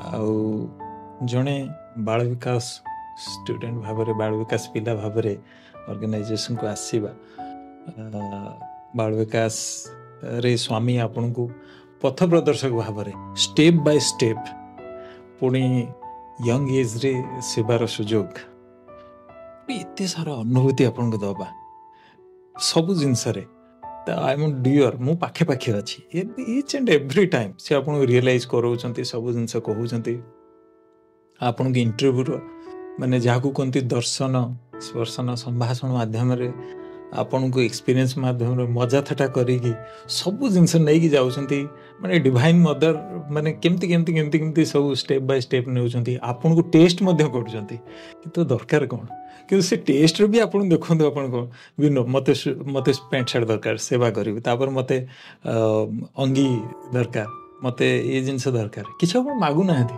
ଏବଂ ଲାଷ୍ଟ ବୁଝୁଛନ୍ତି ସ୍ୱାମୀ ଆପଣ ଦରକାର ତାପରେ ପୁଣି ଆପଣ କୋରାପୁଟର ଶ୍ରୀ ସତ୍ୟସାଇ ସେବା ଅର୍ଗାନାଇଜେସନରେ ଆମର ଅଛି କୋରାପୁଟରେ କନଭେନର ପୁଣି joint youth coordinator state joint youth coordinator ଏବଂ ଏବେ ପ୍ରଶାନ୍ତି ସେବା ଦଳ ଷ୍ଟେଟ୍ ପ୍ରଶାନ୍ତି ସେବା ଦଳ ଇନଚାର୍ଜ ହେବାର ସ୍ୱାମୀ ସୁଯୋଗ ଆପଣଙ୍କୁ ଦେଇଛନ୍ତି ଏବଂ ଜୋନାଲ ୟୁଥ୍ କୋଅର୍ଡିନେଟର ତ ବିଭିନ୍ନ ପୋଜିସନରେ ସ୍ୱାମୀ आपन को सब रास्ता कढ़े सेवार सुजोग देइछन्ति विभिन्न प्रकार सौभाग्य मुझको कहबी सौभाग्य ही प्रदान करछन्ति स्वामी भगवान को प्रे करुछि आपन चला पथ कुसुमित हो प्रभु स्वामी करंतु आपन सब बेले एमती हो स्माइल करथांतु एवं हमको प्रशांति सेवार सुजोग एवं दे पर्यंत आपन स्वामी ये सुजोग देता हमको सब बेले से जो जर्नी भितर हमको इन्वॉल्व करी रखंतु एवं आमे समस्ते कलेक्टिवली स्वामी से कृपा हमको मिलू यह भगवान को प्रार्थना करुछि एवं आपणकर जो जर्नी आपणकर जो यात्रा स्वामी सहित रहा ताहा हमको निश्चित भाव प्रेरणा जगवा and it's very inspiring and collectively we should be very thankful to Swami gratitude to Swami कि ये आमको गोटे सुजोग देले आउ भगवान को धन्यवाद देवी आपन भाई धन्यवाद देवी ये सुंदर एक्सपीरियंस पुणी के भगवान सुजोग देले आपन सहित कथा हवा जय श्री राम।